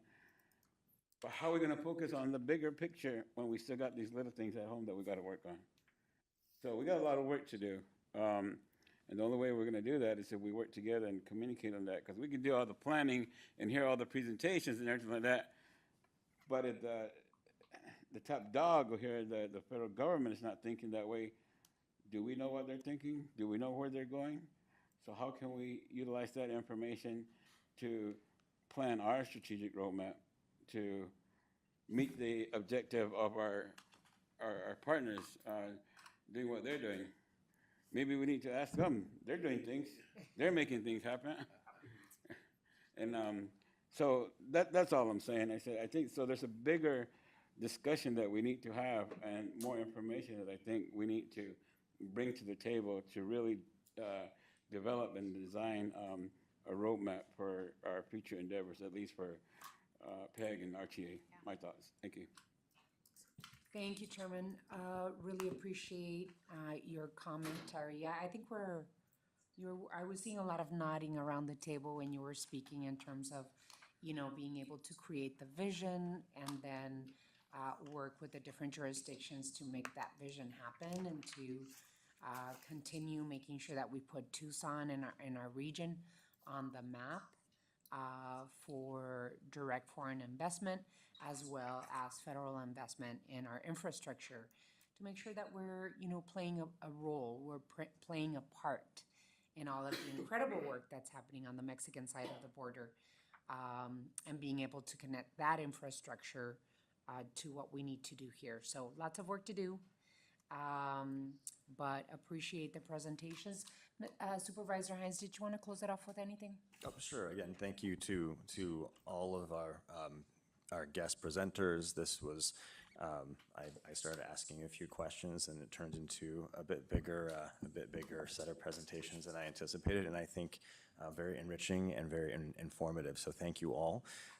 I would like this to be the beginning of a series of discussions. I feel that the PIMA Association of Governments has I think, a very important role to play in this, and I would like to see, and this can be, maybe Mike, if you want to, you can talk about this now or later, but I would like to see this body, this council, be very actively involved in pushing and aggressively moving forward and working with our federal delegation and the governor's office and, of course, ADOT in the state of Arizona and this entire region and our neighbors to the north and south on both of these projects, and whether that's some dedicated staff time or whatever that looks like initially. I would like to see us make that happen so that this isn't a one-off thing, but this is maybe a quarterly or a couple times a year kind of conversation we have, or whatever is necessary to make sure that these things are moving forward, and the planning that can take so many years on this side of the border, that the planning is happening so that we can see, so these plans can bear fruit in 5, 6, 7 years, if possible. So thank you all. And Mike, Thank you so much for bringing this to us. We should absolutely continue the conversation. Hopefully we'll expect a process detailed by our executive director in terms of any necessary steps that we need to take as a regional council for federal investments in rail, as well as continued conversation with Governor Hobbs. I do see some representatives from our congressional delegation are with us. Thank you so much. We really appreciate it. Thank you for being interested in the conversation. And of course, to our Consul of Mexico here in Tucson, Fernando Sanchez Roldan. Thank you, Mr. Consul. We really appreciate you, as well as our presenters, Uriel Brito, Francisco Acuña, and Juan Salcido. Thank you so much for being with us. We continue looking forward to continued discussions with you all. Thank you. We're gonna take a little bit of a break only because we have to have staff collect the headsets before we move on to the next item. I also want to thank Azuli Language Solutions, which is a locally owned company, for providing interpretation services today. Muchísimas gracias. Te lo agradecemos.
Maxwell? That's a problem. Just want to make sure that we come back to continue the meeting. Sorry about that. We were all having fun having our conversation, so we need to bring some attention to this. Yes, we have some items still to go, so wanted to call us back all in to continue with our items. Item 7 is the fiscal year 2025 through fiscal year 2029 PAG Transportation Improvement Program. Staff will provide details on tip amendment 2025.030 as provided in the meeting materials. Mr. Ortega. Thank you, Mayor. I do have Adam on board to make a very brief presentation. Keep in mind, this has been vetted through the Management Committee with a recommendation, and we would be looking for approval of this today, Mayor. I'd like to move the item. Second. There's a motion and a second. I'm moving the item. Adam's got a presentation. Brief presentation. It's not necessary It's not- unless you want okay. him to go through. I think if we feel comfortable. I feel comfortable. Okay. With that, we have a motion and a second. Any further discussion on this item? Besides not hearing the presentation? Okay, if none, all those in favor of the motion, please signify by saying aye. Aye. Aye. Any against? Motion carries. Item 8 is draft fiscal year 2027 through fiscal year 2030 Coordinated Public Transit Human Services Transportation Plan. Mr. Ortega. Yeah, again, Mayor, this is an item that's been brought to the Management Committee. The detailed presentation was made to them. They did recommend approval by the Regional Council. We do have staff available if you have questions. Other than that, I would be asking for direction on this item and approval. May I have a motion, please? Move the item? Yes. To move the item. Yes. Second. I do have a comment. Sure. So on, staff brought to my attention that on page 71 of the document, it mentions Oro Valley Sun Shuttle Dial-A-Ride. At least according to their reading, it gives the impression that in 2025, transit services are being provided by a vendor, MTM Medical Transportation Management, and that's not accurate. We self-perform most of the transit services in and around Oro Valley, and we'd like to ask that that be Madam clarified. Chair, Board Member Winfield will make that correction. Thank you. Thank you. Any others?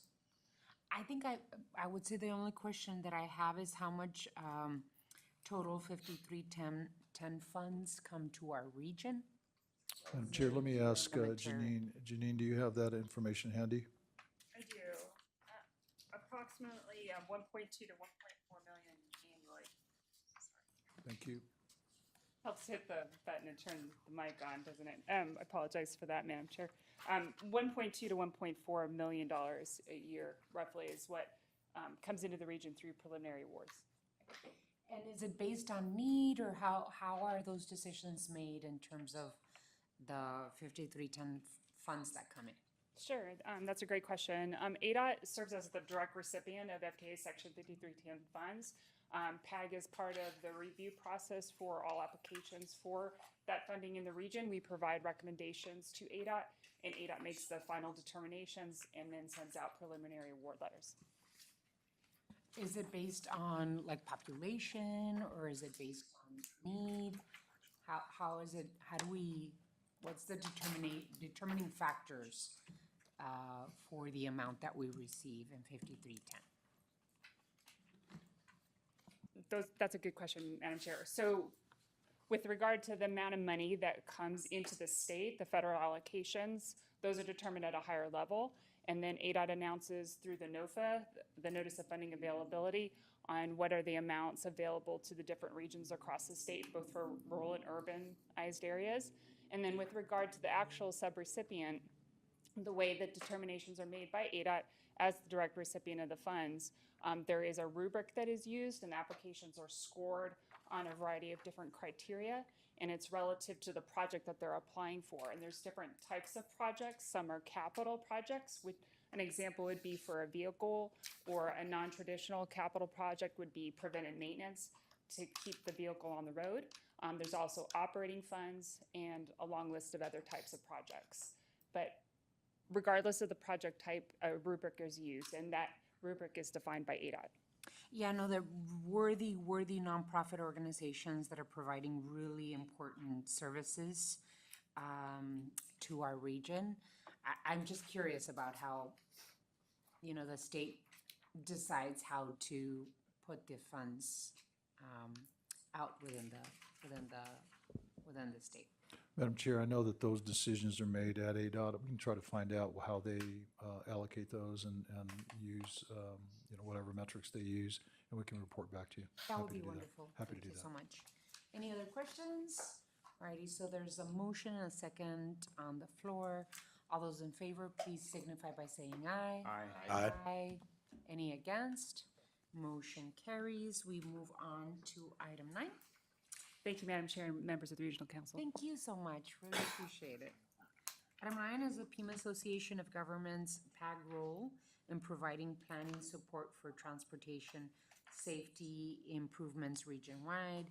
I know that we have Janet Doreen and from PAG, Paul Castellano, and Dr. Teresa Cullen here, as well as Andy Bemis in the city of Tucson. Mr. Ortega, did you want to introduce? Just very quickly, Mayor Romero, this was a request that you had made last meeting, I believe, and you'd asked about more information as to what's going on in terms of the safety improvements and safety planning system-wide and region-wide. And so we gathered these folks together. They do have some presentations. They are hopefully brief, but I'd like to turn it over to them if it's okay with you all. Thank you. Jeanette, you want to take the lead? Yes. Mayor Romero, members of the commission, thank you, Mr. Ortega. I do want to invite up to the table Andy Bemis from the City of Tucson, Department of Transportation Mobility, Dr. Collin with the Pima County Health Department, and Paul Castellano with the Pima County Department of Transportation. If you'd like to join us at the table, I have prepared a few slides as well as a demonstration of some of the tools we use here at PAG for safety planning.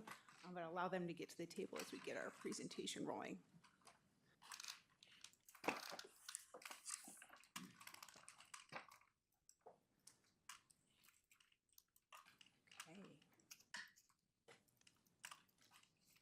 Go ahead and see if I can, bear with us, we just got a new system here, so we're giving it a test run. As we set up here, Madam Chair and members of the council, we did just invest quite significantly in our technology here. The YouTube experience should be a lot better, hopefully. The cameras are now not just the one in the middle, but we have several around the room that do have Zoom capabilities. And then the audio, of course, has been on a steady improvement since we implemented. So I just wanted to give you a heads up on that. All right. Thank you. We're aware that transportation safety is a multifaceted topic, and in order to be effective, safety considerations need to include a range of possible solutions. We categorize these into the 5 E's of transportation safety. Enforcement, which are the rules and regulations and laws that ensure safety compliance. Education, which emphasizes the importance of spreading awareness and knowledge about safety. Emergency response, which is simply that, just our response to emergency situations and what we can do to improve those response times. Evaluation, which refers to the continued evaluation of our plans and programs and all of our projects, as well as engineering. Engineering, of course, involves the design and implementation of physical measures to enhance safety, such as our infrastructure improvements, guardrails, separated bike lanes. But it also includes technology and the prevention of accidents and injuries through the use of traffic signals, hawks, and surveillance technology and sensor technology. PAG staff and our resources here touch on all 5 E's. We lean heavily into the data acquisition and visualization space. And what that means is we're just trying to get the information to your staff and to consultants so that the data is available to make the necessary decisions that need to be made. That data is also used to evaluate the safety of our roadways and share the message of what's really going on out there. We conduct road safety assessments, which I'll describe briefly here in a minute. as well as our bike and ped count, which you've heard us present on before. In that bike and ped count, we do analyze helmet usage as well as wrong way bicycle driving. So we're taking the opportunity to look and see what's really going on out in the field while we're out there just counting how many people are cycling and walking. We also do performance tracking and safety analysis, which we'll get into here. So yes, we are the data people. We've traditionally been the data people, and that's our reputation. And back in the back of the room is Hansu No, who is our head of data science. And we're really proud of the tools that we've built, such as the PAG Safety Explorer. This tool is the hub for our data at the county level for safety. Several examples of the data were available in your staff report, and I'll demonstrate the tool here in a minute for you to see what it actually looks like. The tool is the hub for emergency response data that's reported at the state level. So the emergency responders report to ADOT. All that data goes up to the state, and then what we do is we pull down the data just for our region. That way, when we give that data to your staff and to consultants, and when we use it here for our modeling purposes, it's at the county level. So we're taking a big giant data set and just cutting it down and making it more usable for our teams. And the tables that you saw in the staff report, that's really what's coming out of that. It's being generated.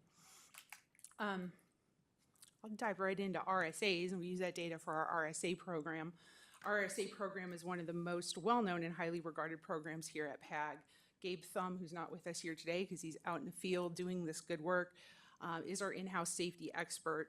And he runs this program, and he's also embedded in a lot of the safety activities that our speakers here today are going to discuss.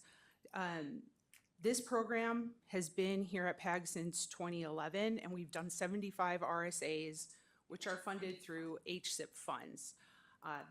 We have secured funding through 2028 to continue with the RSA program. And what the RSAs do is they are an independent safety review of corridors, and not just corridors that are here on the ground now, the safety corridors that we talk about, but also projects that are in design. So moving forward, when we have RTA projects and we're talking about a corridor, we can do an RSA study to look at the details of what's going on the ground. These are the tables that you guys are probably very familiar with. They are the performance measures from our long-range plan.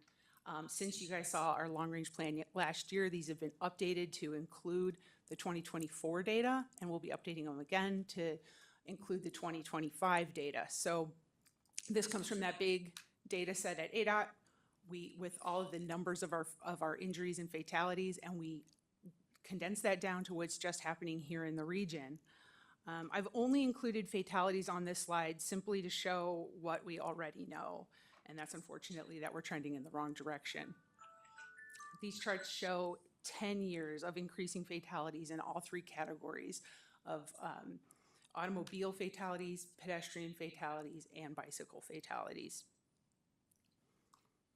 So now what do we do, right? We know what the situation is, so what can we do about it? And we have the Regional Active Transportation Plan that was approved last year by this board as the foundation for our collaborative solutions for funding, as well as deciding what strategies to implement on the ground to address the situation. PAG is committed to continuing the advancement of our analytic tools as well. So we want to continue to bring the data sets and technology to the hands of the decision makers and to your teams as well. And also bring this information forward to this group to help decide regional decisions when it comes to transportation safety planning. With that, I'm going to give you guys a quick demonstration of how our tools work. I have to switch screens real quick. And hold on, I'm learning the system. Let's start here. It worked. We'll wait for Lisa. Let's see. To share it.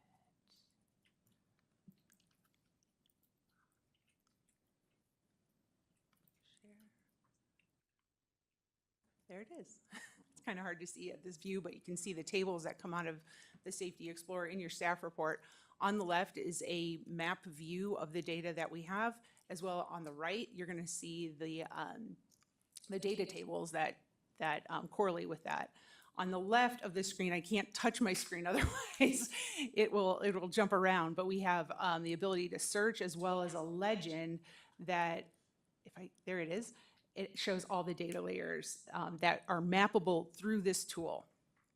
On the right, let's see if we can do this. On the right is all the charts that are associated with every incident on our road. So everything from the number and type of accidents to whether there was an injury, how severe the incident was, the lighting conditions, the travel direction, the units and type, all these different features we put in there, all the way down to the age group of the victims and the gender, facility type, if there was a motorcycle involved. So this is pretty advanced. This platform is not the most user-friendly. It's really designed for our experts. So they're really good at using it and pulling the data out of it. But what we've done is move towards more of a web-based mapping tool. So I know General Maxwell had asked us to show a heat map of where the bike and ped safety incidents are happening here in the region, and that's what you're looking at on the screen right now. It's no surprise, right? We know where these things are happening. Bike and ped fatalities are happening on our major corridors. They're happening mostly where we see high volumes of traffic, and I'm gonna draw your attention to this. Oh, it did. It zoomed. This is First Avenue River to Grant. And because it's yellow, what we're looking at is the weighted injury severity. So that's where it's bad. That's where there's a lot of fatalities and a lot of accidents and injuries. This map is just showing it as a heat map, but we also have it as incidents. So you can see the individual incidents out on the road. From here, we can actually click on an individual incident and find out the data that was submitted from emergency response. So this says that unfortunately this was a fatality on First Avenue at Graybill Drive. It was pedestrian.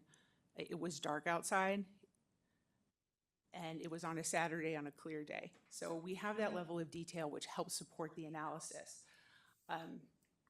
It's really hard when you start clicking on each individual dot and seeing what's going on out there. And these are just bicycle and pedestrian incidents on this map.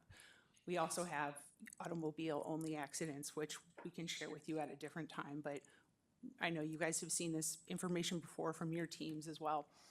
But one thing that we are priding ourselves in, and you guys have heard Dr. No and his team give demonstrations about the advanced analysis that we're doing. I did have him put together something really quickly that I can show today. That's pretty fascinating. I was really excited when I saw it, as excited as you can be when you're analyzing this subject. But in this example of First Avenue, I'm going to turn off the individual incidents. We still see our hotspot. It's gonna update, I promise you. There it is. And then this is origin destination data. It's gonna show up right here. And all this is the origins of trips that travel this segment of roadway. So where are the people coming from that are going down First Avenue from River to Grant? At this level, at this scale, we're seeing, yes, they're all right there on the corridor. But the message I wanted to share with everybody is that if we keep zooming out, we can see where folks are coming from. They're coming from Catalina, they're coming from the base, they're coming from the south, from the east and the west. So although this specific corridor is in the city of Tucson and it is very dangerous, it impacts everybody. So if there's an accident on this corridor, if the road is shut down for any reason, that impacts our buses, it impacts our passengers, our cars, and unfortunately, it could be anybody from any of our jurisdictions could be the victim of one of these incidents. So it really is important at a region scale, not just on the scale of looking at that specific corridor and what's happening in the immediate vicinity. So that was one example, and I pulled one other. Thought was also very fascinating. Down here we have Speedway. And I'm looking at Euclid to Campbell. There it is. And we did the same thing. I asked Hunsu and his team, where are the folks coming from that are traveling on this segment of roadway? We know this is right by the University of Arizona. It's a major east-west corridor. Many of us travel this road every day. It has a lot of features. It has a lot of safety features. There's underpasses here. There's hot crossings. There's intersection improvements that we've done on this segment, well, not specifically on this segment, but on the entire Speedway corridor. And who really is impacted by incidents on Speedway. So we pulled it again. And of course, right, everybody that's right in the vicinity uses this road. But as we zoom out, we can see that it really is a larger problem. That hotspot impacts folks that come from all over our region. And in fact, we can zoom this way and see that they're coming from outside of our region. So when we have the conversations around RTA Next and we have the conversations around how are we going to prioritize our investments, it's important to know that just because an incident is happening on one piece of roadway segment, it impacts everybody, and it impacts people that are coming from outside of our region for any given reason, whether it's tourism, visitors, students, or those of us who live in these neighborhoods. General Maxley? Mr. Maxwell? Thank you, Madam Chair. I think you just kind of answered it. So when you say where they're coming from, that's where their record of home is. That's why you get to the folks that are outside of our region, because that's in the university. You've got students that their homes are elsewhere. Yeah. So it's not saying this is where they came and either riding by bike or walking, and that's where they had the accidents. The other question I had is, can you also break this out by time of day? Mm-hmm. Yeah. Because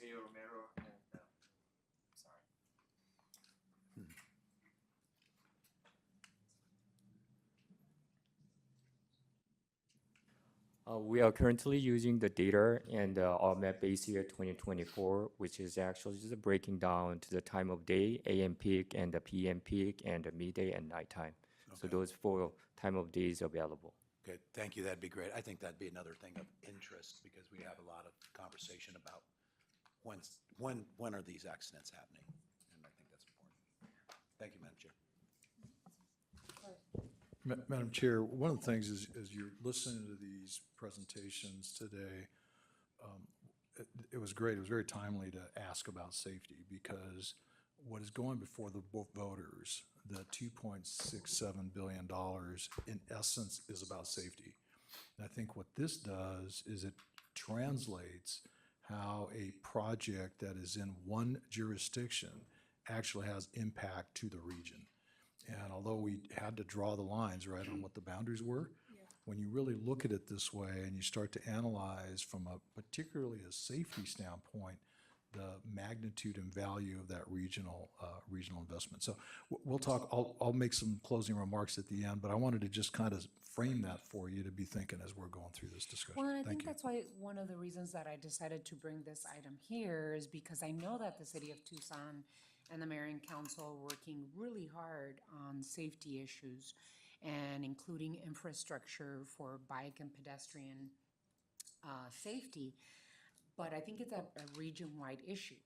And so I think that PAG should be discussing and working together with Pima County and the other jurisdictions that make up our planning organization, because we should be connecting all of it. Absolutely. And then making sure that we do take a look at where the areas of need are. Most recently, about 10 years, a little bit more back, you talked about the 5 E's. There was another E that was added, which is the 6th E, which is equity. Because not all roads are created equal within our region. There are certain areas that are much more dangerous for pedestrians and cyclists, even including cars. And so we just got to work on a strategy where we're not duplicating the work, but bring it in all together. And I know that we have presenters from the city, the county, to talk about this, but That's one of the reasons that I wanted to have this discussion here.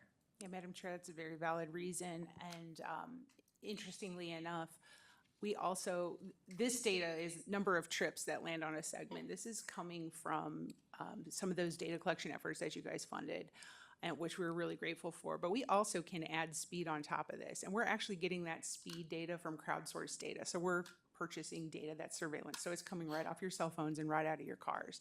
We've been doing this for years and passing it along to your agencies who are doing a lot of really great work. So I'm happy to have them here to present on what they're doing. We'll go ahead and start with Andy Bemis from City of Tucson, if you'd like, or they're gonna play hot potato. Thank you, Jeanette, Madam Mayor, and members of the council. I was expecting to go after you also. My first comment was to thank your comments, but I won't do that because you haven't made them yet. Yeah, I'm glad we're here talking about this. You know, I'll try and keep my comments brief. You know, in the city, we have over 50% of the residents in the region, and regrettably, we have over 60% of the traffic fatalities in the region. So it's something that we are well aware of and we take very seriously. Far too many lives are lost and severely impacted on our roads. First, you know, we know it's been a growing problem, and frankly, we've pivoted our approaches to engineering and planning of late to try and address it. And I'm just going to mention some of those changes and some of the ways the City of Tucson is trying to address this problem. And first, I want to say that we very much rely on and we appreciate PAG's data team and their efforts, the Safety Explorer. I have to respectfully disagree with you, Jeanette. I think it's very user-friendly. So we use it all the time, and we really rely on that data to make sure that our interventions are targeted where they're needed most. So, you know, many thanks to our partners at PAG for that. So before we get to those targeted safety interventions, I just want to mention a couple of our policy and design and planning framework changes. Recently, especially with the passage of the Complete Streets policy in the City of Tucson by our mayor and council in 2019. Subsequently, we've updated our street design guidance following the safe systems approach to focus our roadway design efforts around best practices in traffic safety, especially for the most vulnerable road users. We've updated our long-range transportation master plan, known as Move Tucson, which prioritizes investments primarily based on safety needs and also social equity considerations. And it's actually that prioritized list of projects, that effort, that fed into our submission for projects to include an RTA next. So it's really on a backbone of safety. We've passed several significant funding initiatives in the last few years directly targeted at safety, including Proposition 411, our Better Streets, Safe Streets bond program, Proposition 407, which is our Parks and Connections program, which together invest over $240 million in safety improvements in over a 10-year period. We've been aggressive in pursuing federal funding for safety, again, with our partners at PAG for the HSIP, Highway Safety Improvement Program funding.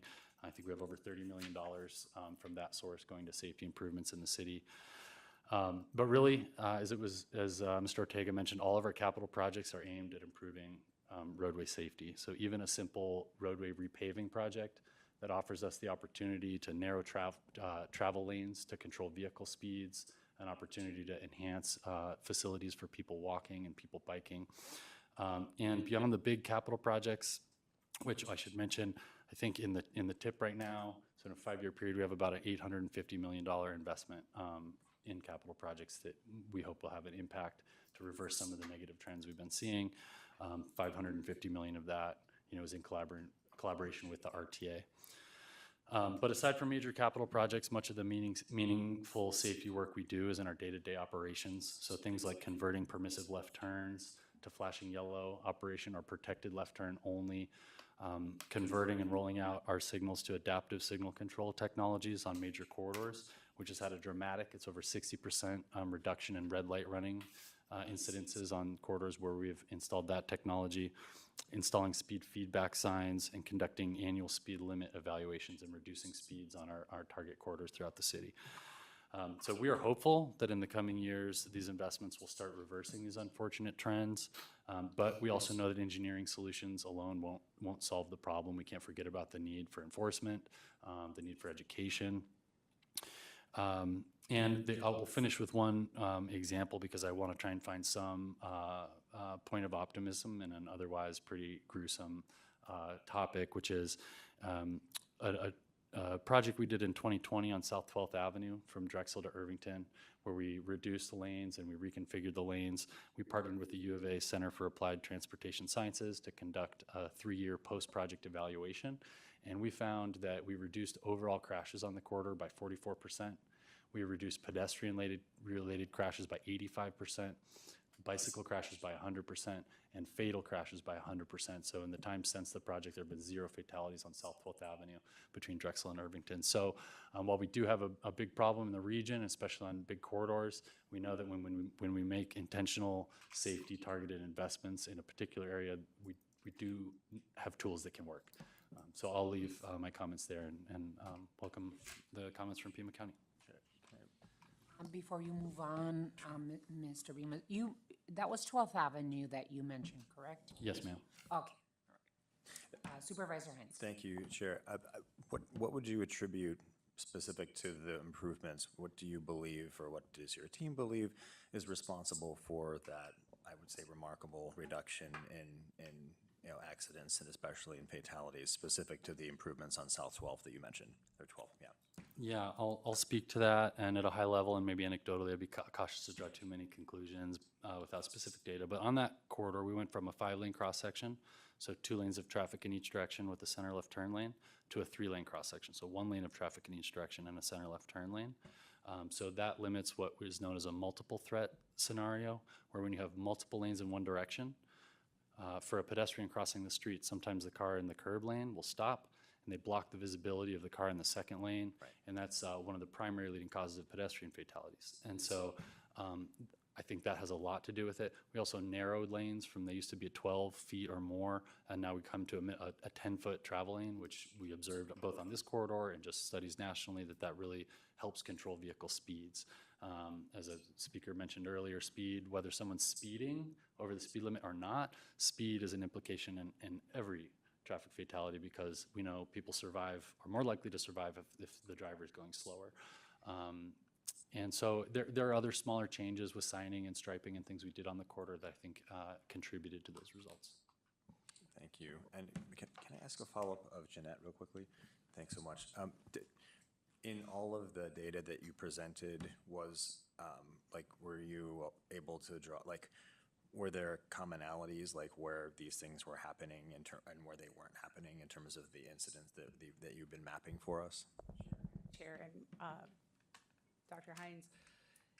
Yes, I mean, there are a lot of similarities that we see. We know that pedestrian and bike incidents happen. Fatalities are happening on our arterial corridors. They're happening at places where there's bikers. And we are a very bike-friendly community. We've made a lot of investments to make sure that our cyclists and our pedestrians can get around. So we can draw conclusions on specific corridors. Like when we do an RSA study, we'll go out and see what's happening, where exactly it's happening. But depending on where the road is and in what context, if it's in the city versus if it's out a little further in the county or on the outskirts, it could have, there could be something different going on that we need to come up with a different solution.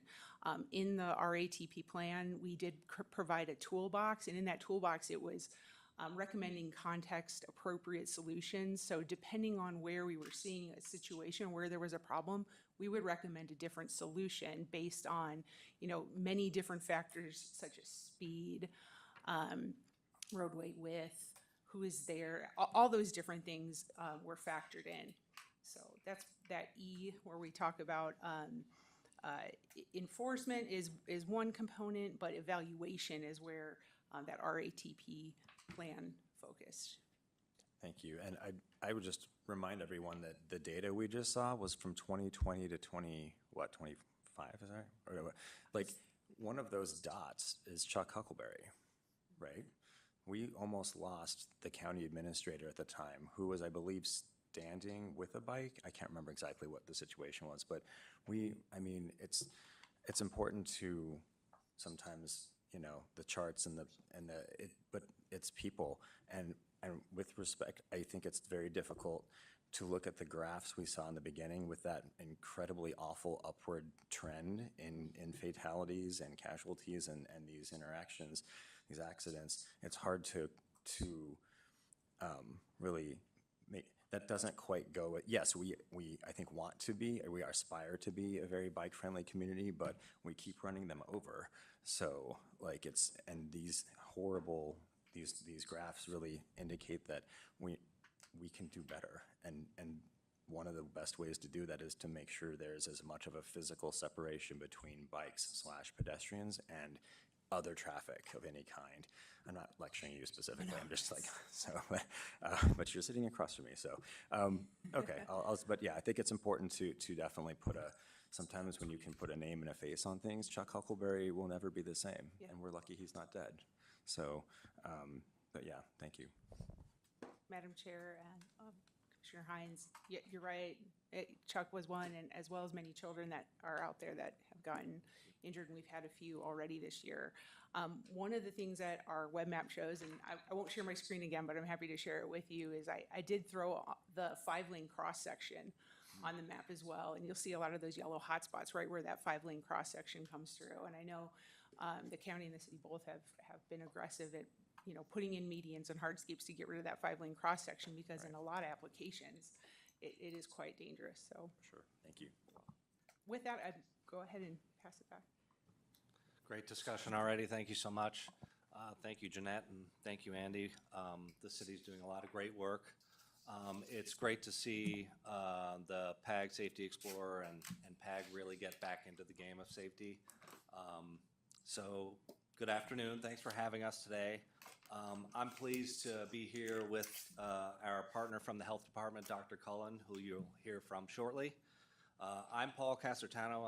I'm a Deputy Director with the Pima County Department of Transportation. I'm one of the infamous guilty parties that helped establish the PAG Safety Explorer when I was here at PAG, knowing that there was a need at the jurisdiction level to better understand safety, to navigate from we think there's an issue here to what is the issue and what can we do about that issue. So we're still continuing to try to shorten that learning experience for the jurisdictions and other practitioners as we're endeavoring into safety planning and safety preparation. So Pima County DOT, together with the Health Department, received an award from the Federal Safe Streets for All program to develop a regional transportation safety action plan. Pima County reached out to PAG and its member jurisdictions to partner on the development of the action plan and to establish an ongoing safety culture to ensure that this is a continued focus on safety improvement throughout the region. We all know that safety does not adhere to jurisdictional boundaries and that we need to work collaboratively to have the impacts we need. The main focus of the action plan is to deliver a repeatable, data-driven process so we can better understand safety and regularly go from network analysis to project development to identify the right safety projects and initiatives for funding and investment. We're seeing some of that fruit come out of the city of Tucson with the targeted investment of 12th Avenue. They understood what the issues were and they targeted the safety solution, and they're seeing the benefits of that. So that's what we're aiming for here. We know that the region has seen traffic fatalities rise over 50% between 2015 and 2020, and we've seen another 30% increase since 2020.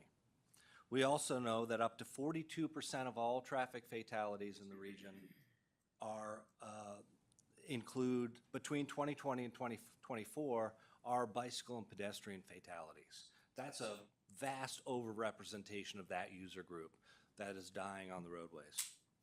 9 of the 13 safety performance targets in PAG's 2055 Regional Mobility and Access Plan, the long-range plan, for issues like total fatalities, fatality rates, serious injuries, and rates for bicyclists and pedestrians are all trending away from the reduction targets.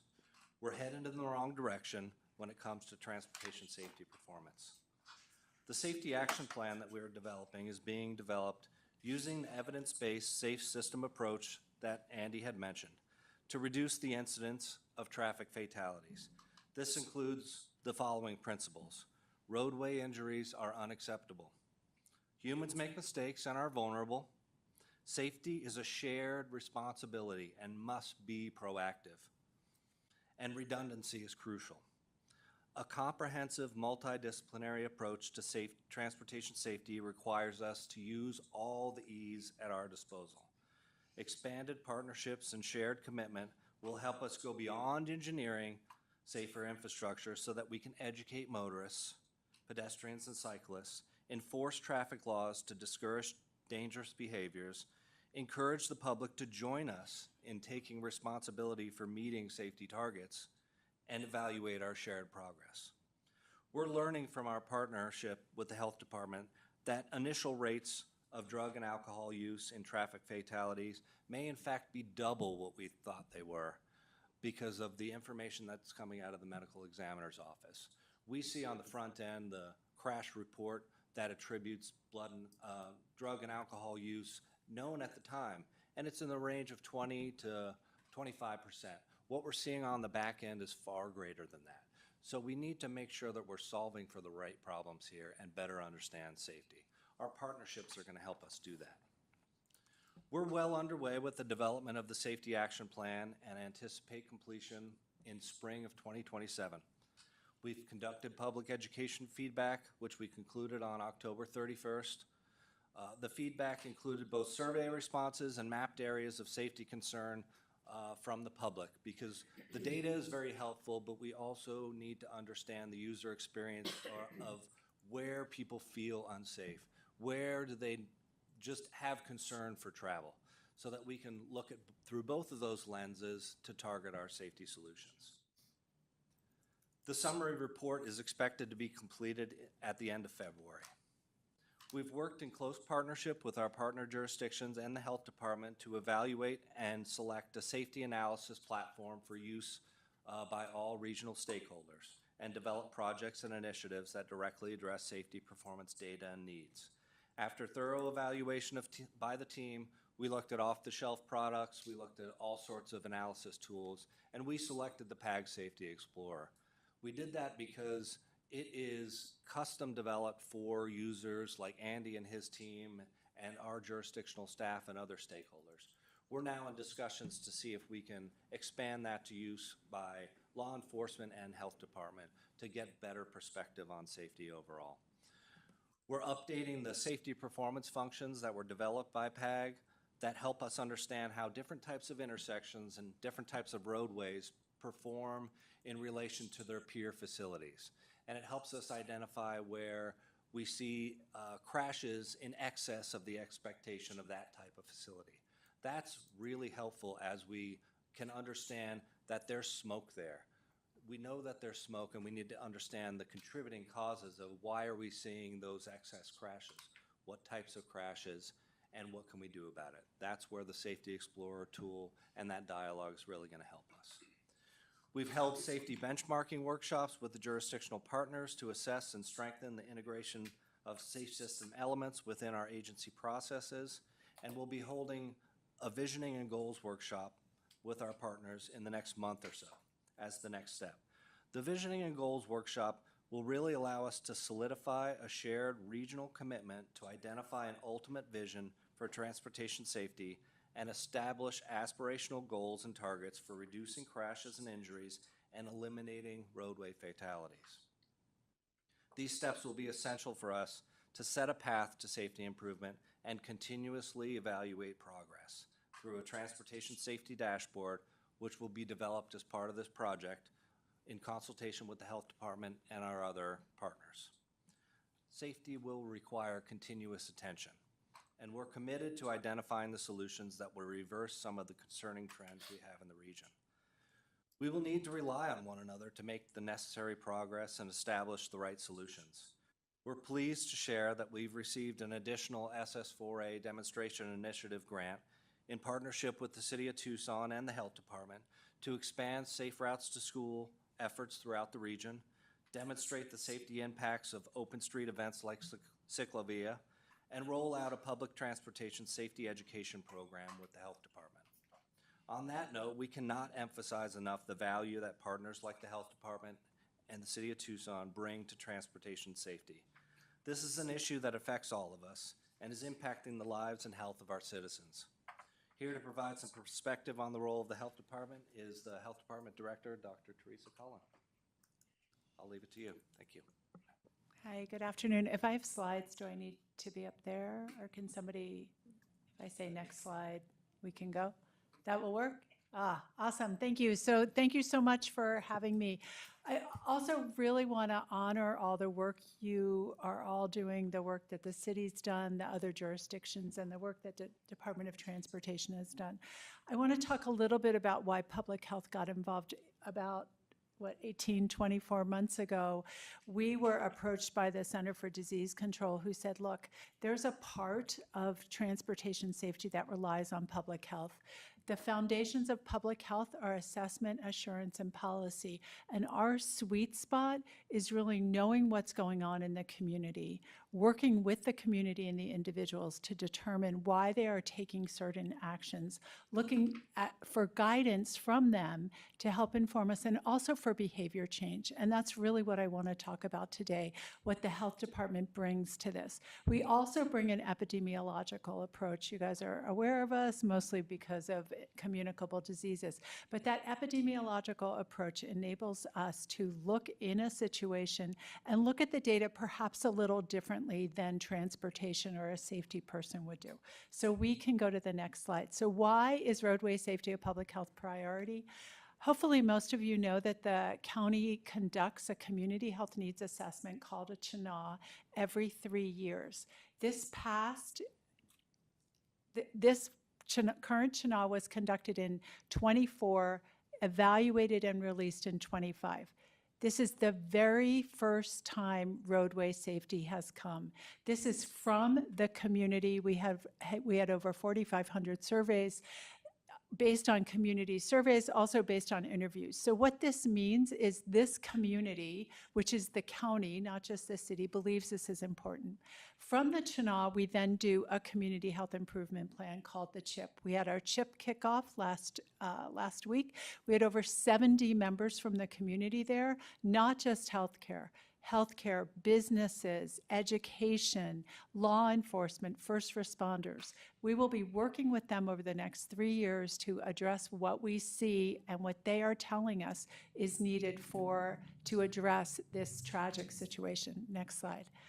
I am now going to go over some data with you. This data will look different than other data you have seen. The OME data, this is Office of Medical Examiner data, it does not always match exactly what is happening from the state and what is being reported. But what I want to do is just present to you the data we have, because this data then feeds into where we believe we can make a real difference. You can see this transportation-related fatalities, 188, this is 25. We are up to date on our data because we're getting it from the OME.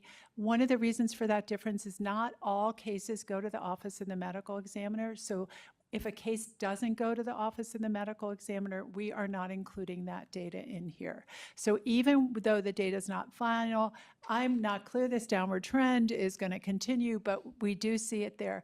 The other thing is, because we look at a population, we look at rate data. So while the individual numbers are really important, what we do is we do a rate data based on what the population is in the county per 100,000. And you see that's the green line there. Next slide. These are transportation-related fatalities by crash type. I apologize if you can't see all of it. What you see is driver occupant numbers. This is 25 compared to the 5-year average. The lighter blue is the 5-year average. What you see is motorcycles, pedestrians, absolutely no impact there. You see a slight decrease in driver and occupant, but once again, the pedestrian elevation is contributing to the overall numbers of deaths we are seeing. Next slide. The next slide looks at fatalities in Pima County and the day of the week. I know somebody asked about this. I am not clear this data, and we do have our data too. I'm not sure that this data will match what you may get from another data set, but this is what we're seeing. Highest number of fatalities occurred on Saturdays.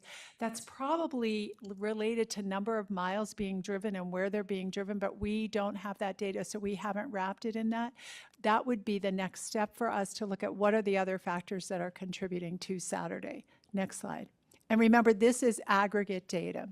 So transportation-related fatalities in Pima County, there is positive in this. It's hard to believe, I know, but look at the littles. Look at 0 to 5. They are not dying, and they are not dying because of car seats. That's what we know. So we know that with appropriate interventions, we can really decrease and impact what the outcome is of transportation-related fatalities. And you can also see 70% of people are male, so a much higher incidence based on gender. Next slide. This is fatalities in Pima County by hour, and you can see the evening hours are concerning hours. I will tell you that the people that are looking at this data for us did not expect to see this dramatic an increase in the hours. That's between 1,900 and 2,200, but it's what we're seeing. We're seeing it consistently between pedestrian and motor vehicle. Lots of things are probably contributing to that. Next slide.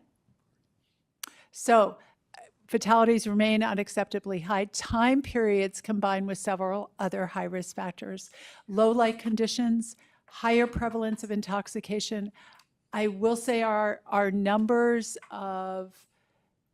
from the medical examiner, the toxicology reports indicate very concerning numbers. Now, toxicology reports do not necessarily mean intoxication.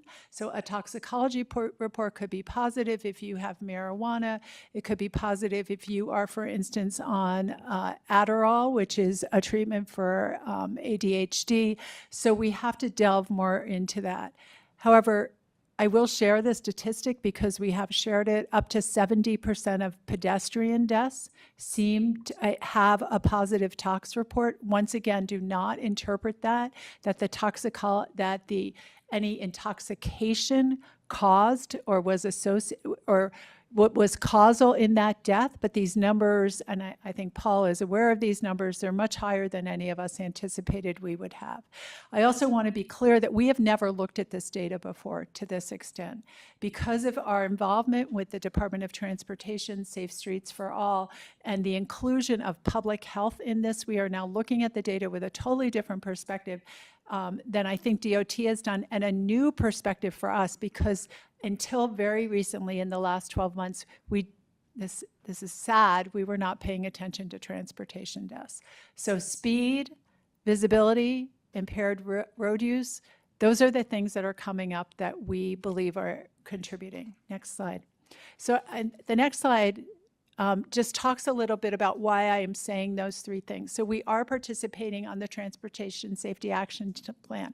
However, we have stood up a transportation-related fatality committee. This includes first responders, it includes law enforcement, it includes healthcare providers, it includes the city of Tucson, other people in the county, the Department of Transportation.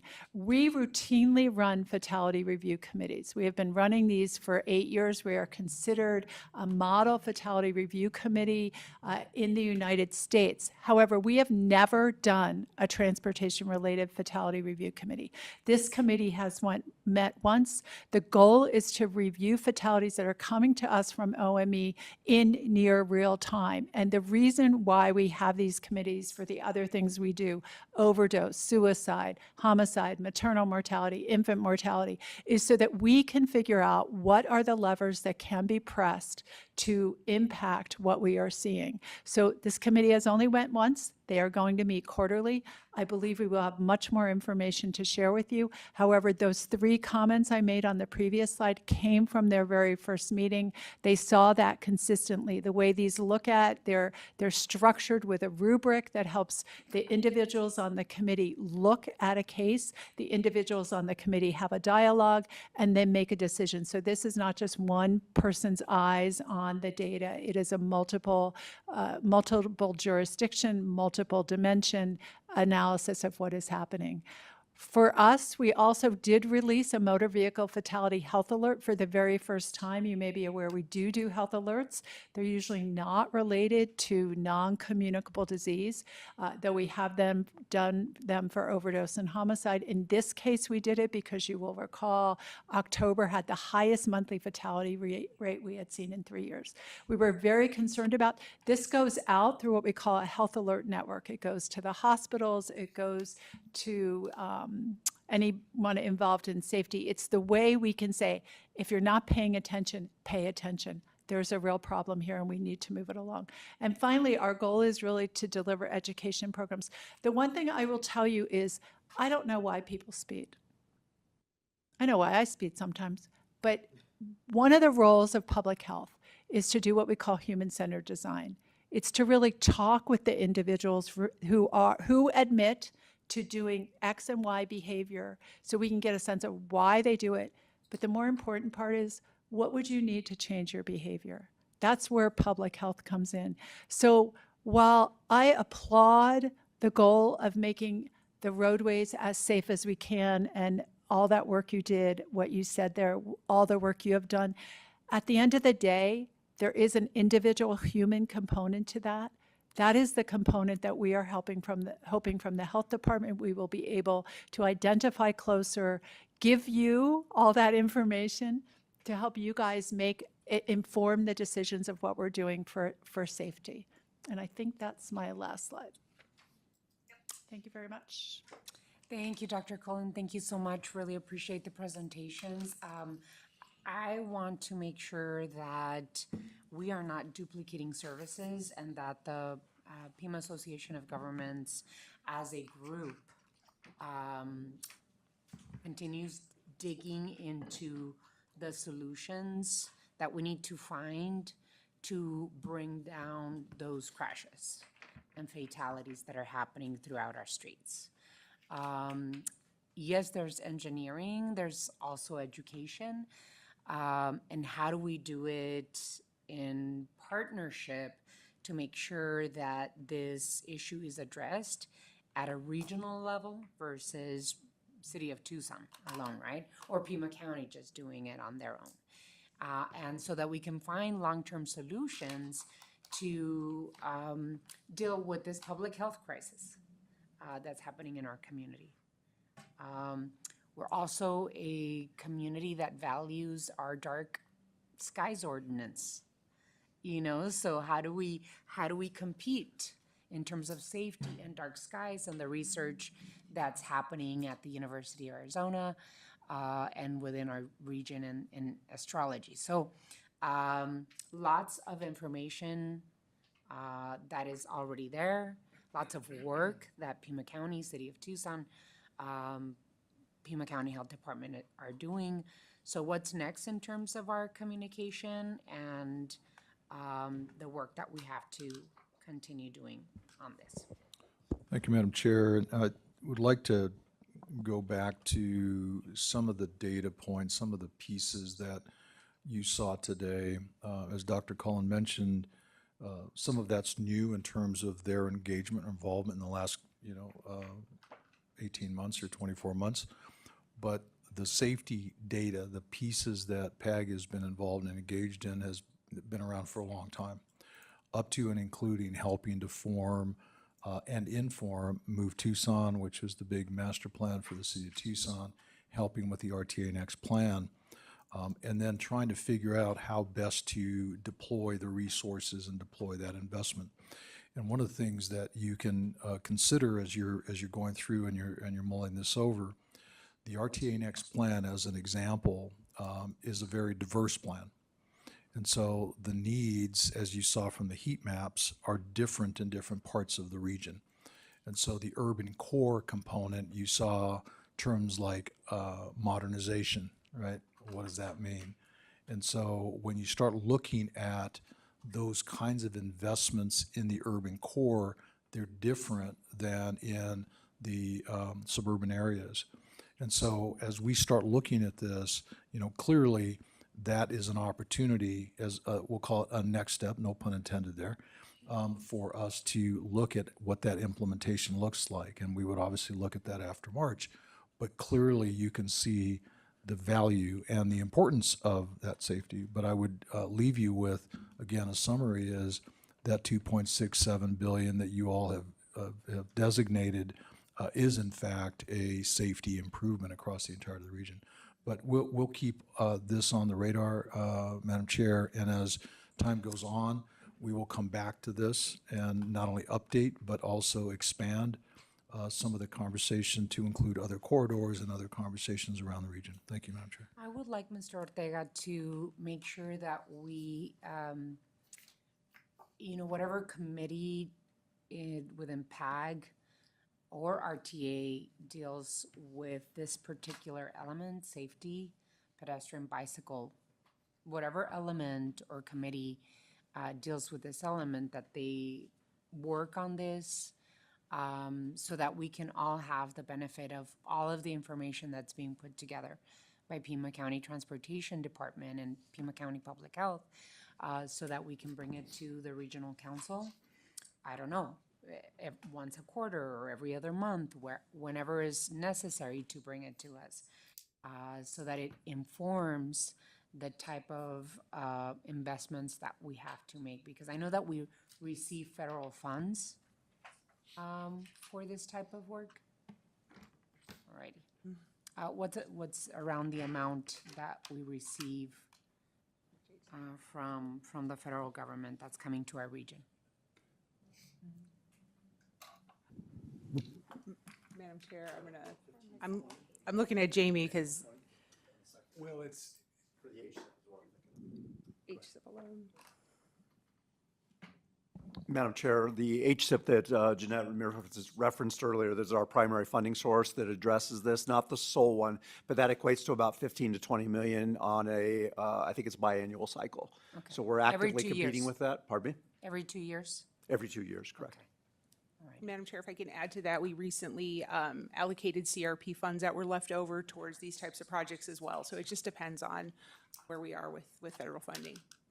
I know Chairman Jose had his hand up. Did you want to add? I just want to thank everyone for the presentation. It's amazing what, data can be pulled and whatnot. I was wondering, and I think I heard it over here, saying that on the day that can decipher what days fatalities are happening, Friday, Saturday. Because I think that we can work on the roads and everything, and maybe it's the lighting and everything like that, but I think there are other areas that we can look at to address, because one fatality is way too many.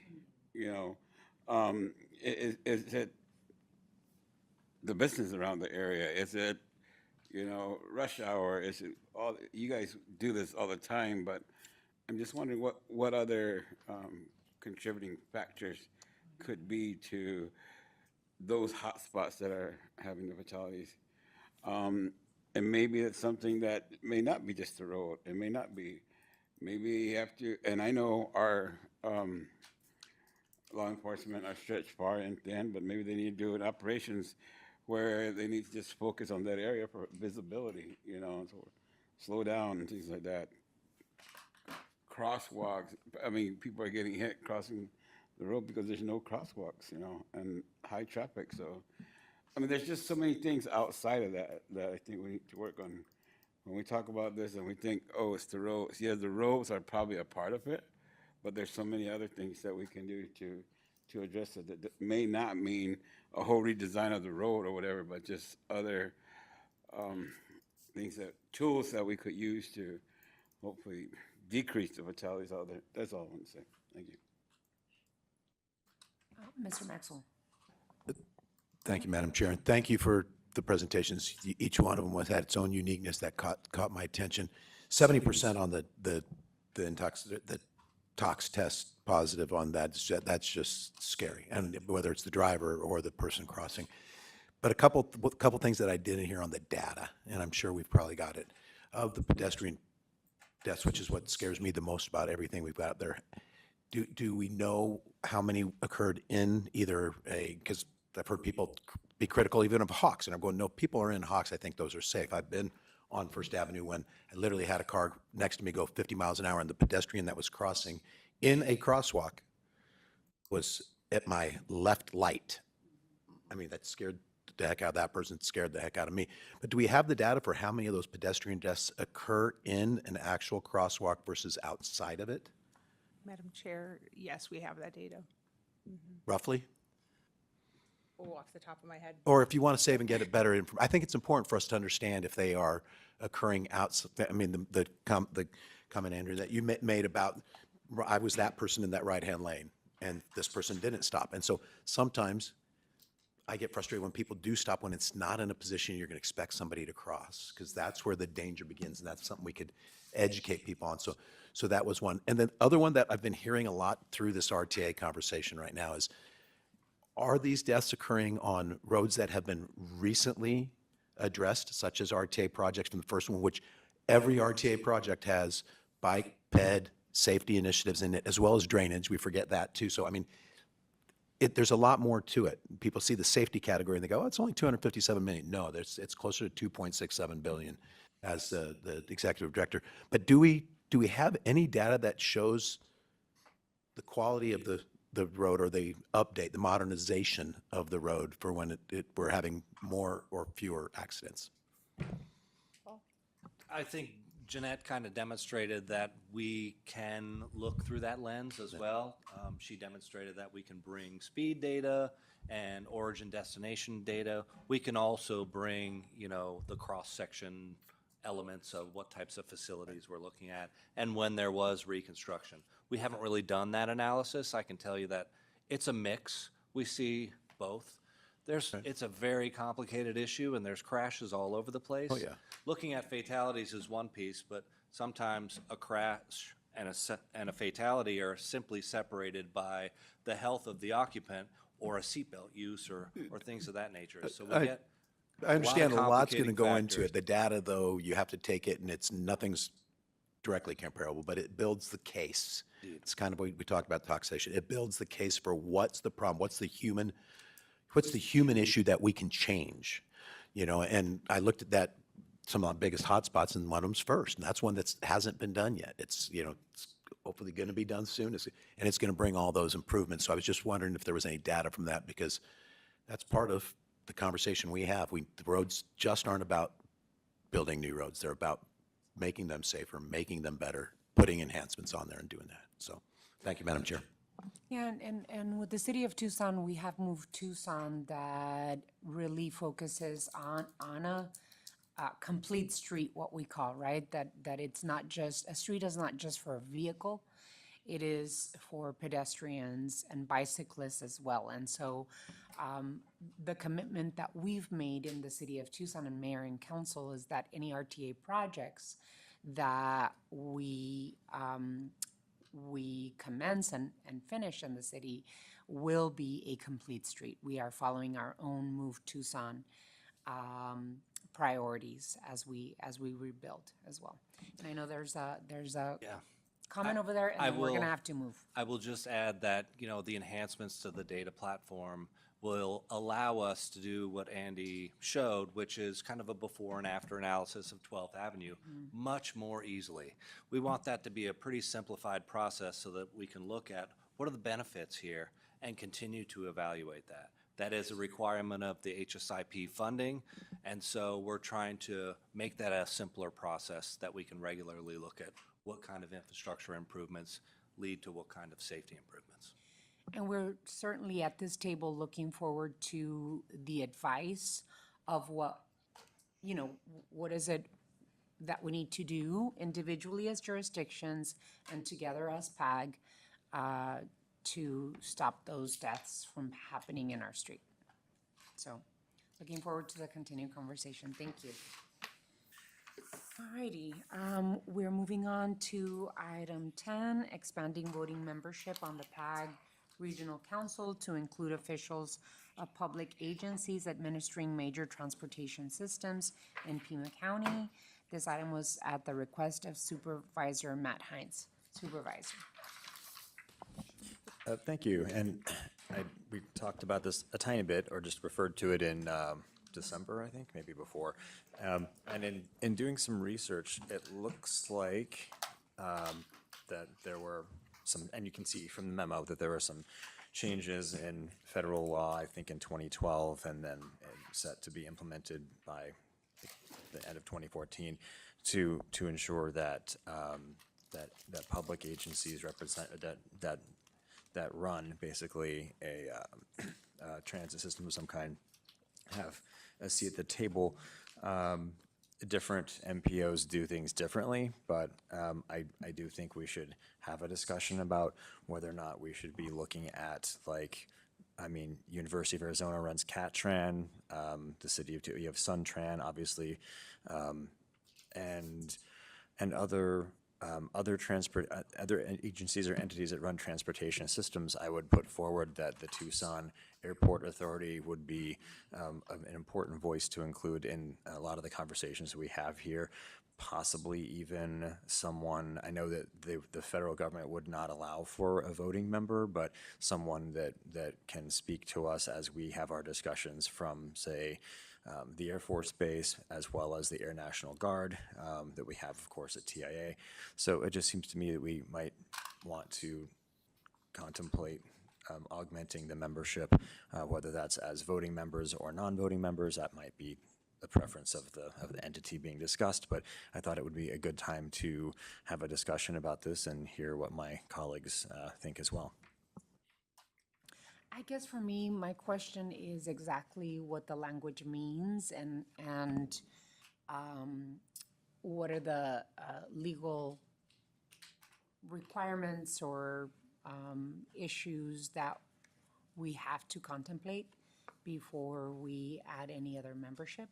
I know that if we change PAG, it basically also changes the composition of the RTA.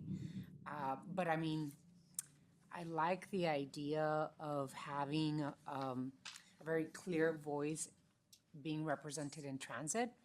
I don't know why it wouldn't be us all, you know, bringing that representation to the table, which I have done here at this table and at the RTA table. But what are the legal requirements and implications of a change? That's a multifaceted question. And I know you do have a memo that I wrote to all of you, but I mean, so at a kind of a high level, the statute does allow, as you know, actually says that the MPO will consist of these three categories. One is the local elected officials, which most of you are. One is officials of public agencies that administer major modes of transportation. And then the third is appropriate state officials, which General Maxwell is. So I think the real question is that middle one about officials of public agencies that administer major modes of transportation. So I mean, I think the first thing of any potential additional member is it a public agency? Does it administer a major mode of transportation? And those are, you know, factual issues that you'd have to dive into for a particular entity that you'd be considering. So the statute does also say, though, that a representative of a provider of public transportation may also serve as a representative of a local municipality. So I think the thing I've heard here the most is SunTran, and my understanding has always been, I've seen it written or heard, that the mayor of Tucson represents both entities, which is permissible as I read the statute. So I think that those three categories is supposed to consist of those three categories. This council does do that, but the law does allow you to add additional seats. So then the next thing I think is how would you go about it?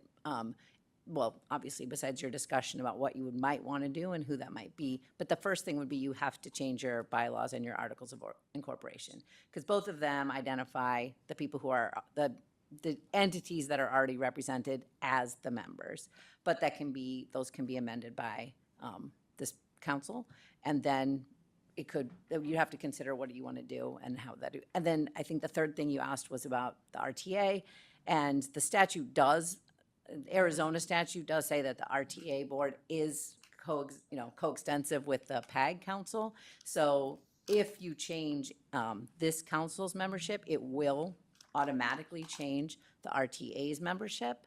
And so, I mean, that's a second consideration relating to like voting or non-voting members, because the RTA statute also says every member has one vote.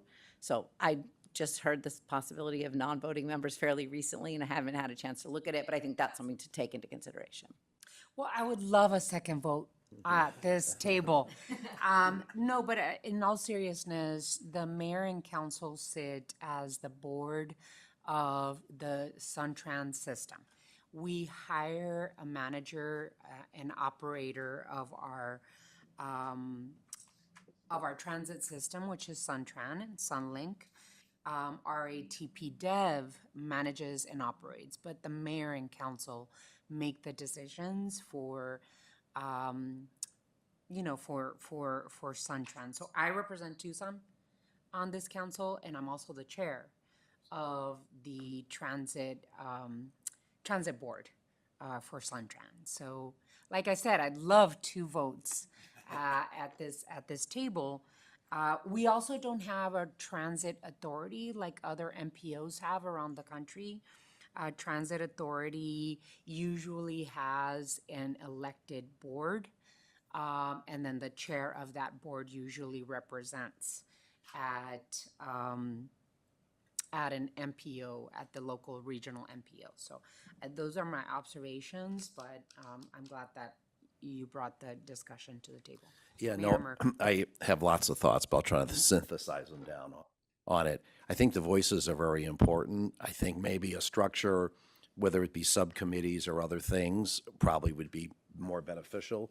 I was thinking of actually, transit and you, Mayor, because, what if that person who serves disagrees, right? And then votes against you on something like that, and then really how expansive does it get? Because now we talk about quorum and those types of things. And if it's transportation, probably nobody puts more miles than like our school districts do. So are we talking about, Sunnyside, TUSD, Catalina Foothills, all of them. We talk about the airport, Marana has an airport. So would Marana want to be on there? I think the voices are very important, but I would think a different structure to include all those voices would be good. And also having an upcoming election, having this conversation, in a study session, or more importantly, probably after the election, because obviously if RTA passes, the structure looks very vastly different than if RTA doesn't pass. So I think it's a good conversation to have. And those are important voices, but I think we're a little premature, with the vote coming up, and also how that structure looks. And is it on this table or other, working with others like TMC and, and others to have that input, which I think is very important. Thank you. Mayor Winfield? I have a question for Mr. Ortega. So under our current committee structure, these different entities or transit and so forth, how are they represented on any of these committees? Madam Chair, Board Member Winfield, the short answer is yes, they are at varying levels. And so we have our transit working group, which provides feedback, and we have various stakeholders. We have our Transportation Planning Committee, or TPC, that has. So on the transit working group, could you just, what is the composition of that group? Why don't somebody help me with who the membership is on that? Can you list them for me, please? I don't have them committed to memory, sorry. Good afternoon. The Transit Working Group has all of the jurisdictional representatives as part of that membership, as well as our operators. Now, with the Suntran, it's the same thing. The City of Tucson representative serves and speaks on their behalf. But Suntran is a part of that. Yeah. Yeah. And then the other is the Planning Committee. Can somebody help me with the membership on that? Yes, Madam Chair, Mayor Winfield. On the Transportation Planning Committee, Suntran is also part of that, and the University of Arizona also has a seat at TPC, and the gentleman who serves in that role is affiliated with Caltrans. So those are the fundamental committees that exist. Certainly, the TMC, the Technical Management Committee, part of the RTA, has opportunity for community members, and we could look at designating some community members that would represent some of those other areas, including the airport. That's an opportunity. What I do know, and Jamie, maybe you can help me with this, I know that the airport is included in our TIP and our Transportation Improvement Program. So Jamie, if you don't mind, just give us a quick update on that. Yeah. Thank you, Mr. Ortega. Members of the Regional Council, that is correct. So as Jeanette said, that the Tucson Airport Authority is represented on the TPC, and also they do participate in submitting their projects for inclusion in the Regional Transportation Improvement Program. Thank you, Jamie. Mr. Maxwell. Thank you, Madam Chair. I think we've been talking about a lot in the past of how we want these voices heard at this table. I think what we just heard kind of laid out with the different committees and stuff, and this is, I think, I think it's one of your concerns, Supervisor Hines, is you want to get the experts also giving us their feedback. And I think we're at a point after the election, and we know what we're going to be looking like and what issues we're going to have to deal with, that I think we can really dive into that, whether it's a study session or anything else, and really figure out how, if we're going to have the committees actually report to us on a regular basis. There's a lot of ways we can handle this.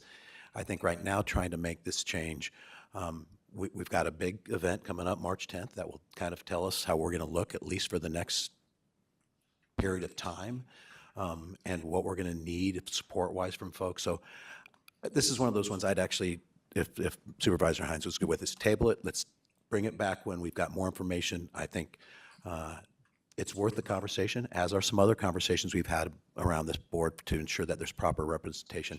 Just right now, I think it's just a little premature, and there's enough concerns. The biggest thing that worried me about Lisa Ann's memo was the fact that we'd have to change our bylaws, and that may require going back to the legislature, and there's some other things that because remember, we are authorized under that state statute.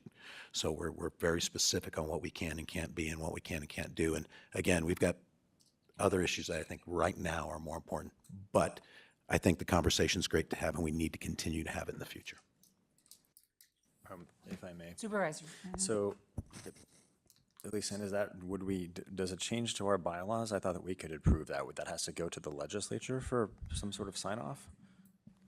I do not think that I could be wrong. I didn't specifically look at that, but I don't believe that you'd have to go to the legislature to change PAG's bylaws. The thing that you do have to do, which is in the statutes, that if the change to PAG would materially impact, the term is substantial change, which we're familiar with in another context, would materially impact the proportional voting amongst the members, then you would have to seek a redesignation, which includes the governor's approval, and there's a process for it, which I, again, didn't dig deep into, but there is a process. But not every change would necessarily trigger that process. Okay. And I probably should have put this in my intro, but like for metropolitan planning organizations that are, working for communities of about 1 million, the average number of board members is between 15 and 30. 15 to 30. So I'm not, so there, I've been looking at other parts of the country to kind of, to base this on, so it's not just some like random, like it's, and I feel like, some of these voices, the university, a sort of maybe second voice for transit from Tucson, maybe a non-voting voice from our federal partners for the base, like these are major economic, the airport authority, right? That's $11 billion in economic activity a year. So I think having them not like sidelined as subcommittees so much, but actually having some of these voices at the table, whether or not they are casting votes or not. And I'm curious as to whether or not, do you count the non-voting members as to get to your quorum? I don't know how that works, but anyway, we can, yeah, I have we don't have to make a decision on this now. I just would like my colleagues to be thinking about it, and we can certainly revisit this after March 10th. That's fine with me. So Supervisor, about 8 to 10 years ago, I asked questions of our city manager, our city attorney, and our Department of Transportation and Mobility to explore the possibility of creating a transit authority with voted members so that people would have to run for the transit authority. And at that time, we encountered that there is a state constraint on creating transit authorities. That would be much more a clearer individual that would be a quote-unquote expert in transit and would advocate for transit. And we could explore that. I know that MAG, the Maricopa Association of Government, has a transit authority. I'm not sure how they're, how they're put together. I don't know if they vote for their members, but we could do that. When you look to other metropolitan planning organizations or transportation authorities or even transit authorities, every single one around the country looks different. And for example, the MAG, right? They have 30 members, but they have weighted votes based on population. We had a 2-year discussion at this table about weighted voting. And I couldn't gather, the votes to make that change. And then that, I think we would have to go to the state legislature to change. We don't know, we could explore. But I hear your interest in terms of bringing important partners in planning, important partners in transit, important partners in, even economic development through the U of A and the airport authority.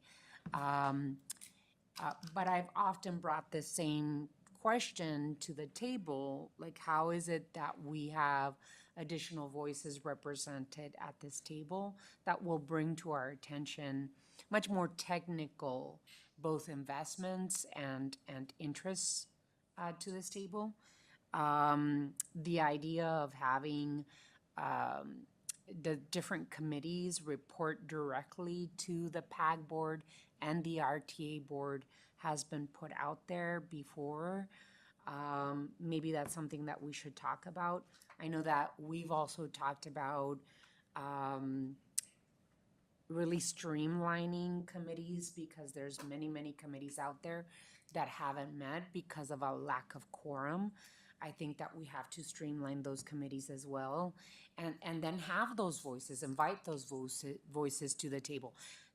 We don't have to change our how we run.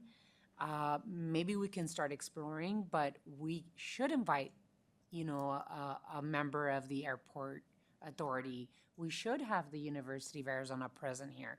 We should have transit advocates present here to help us make the decisions that we have to while we explore how to officially add them if that's where we're going. Madam Chair, and I spoke with Supervisor Hines about this, and clearly more information that's provided to a group is better because it gives you the whole realm of possibilities and solution sets, right? So you end up hopefully with a better solution, even if it's the same solution, but you've had that opportunity to listen to other voices and that. So I think that's a good thing to just kind of keep in mind. But back to the committee structures, one of the things that I observed, and I think we've talked about this on the wearing your RTA hats, is that some of the committees were reporting directly to the executive director and not to the board directly or to the regional council directly. And my suggestion I've been advocating for, and we've already made some changes to that, those committees, unless they are advisory to the executive director, should be advising the board, quite frankly. And so I think that as we have a conversation around the reporting structure, if you will, for those committees, all of a sudden it gives you a direct line to have representatives from those committees be here that are informed by those technical experts, Mayor Romero, that you mentioned. And so just give me a little time, and I think we can come back to you with some ideas that would incorporate and ensure and reinforce those members that Supervisor Hines mentioned, so that we are incorporating and ensuring you have the benefit of those voices and those expertise, that expertise, quite frankly. Thank you, Mayor. Yeah, just to piggyback off of that, Mike, I mean, that's really how our towns operate. We have planning and zoning commissions, we have park and rec commissions, right? And they are our advisors, right? And they, report to us, and when we have a meeting, how did those go? What was the vote? Those types of things. What were the comments? So that's a structure that I'm more used to, right? But having as wide of a representation, I think, is a positive thing, like you were saying. But I think it's worth, discussion, and thanks for doing that work, because that's kind of how we operate. Mayor Winfield, and then I just wanted to finish off with Supervisor Hines, just to see exactly where you want us to go with this. So before we leave the topic, just a point of clarification. Ms. Smith, you prepared this memorandum. It says attorney-client privilege communication. There's been some reference to the memorandum in this meeting. I just want to get a sense of how free are we as a board to have discussions with our staff or others on this topic, on the material that's in this memorandum. So I wrote the memorandum as advice to the board, but it's your privilege to maintain or to waive if the board wants to. I don't think there's anything particularly controversial in that memo. I would If the agree board that- wants to be able to share it, that would be the board or the council's decision to waive that and be able to share it. Yeah, I would make a motion to, so that we're not constrained, that we can share this with whomever. Yeah. There's a motion and a second. Can we vote on this if it's not agendized, or? Let's look at the agenda.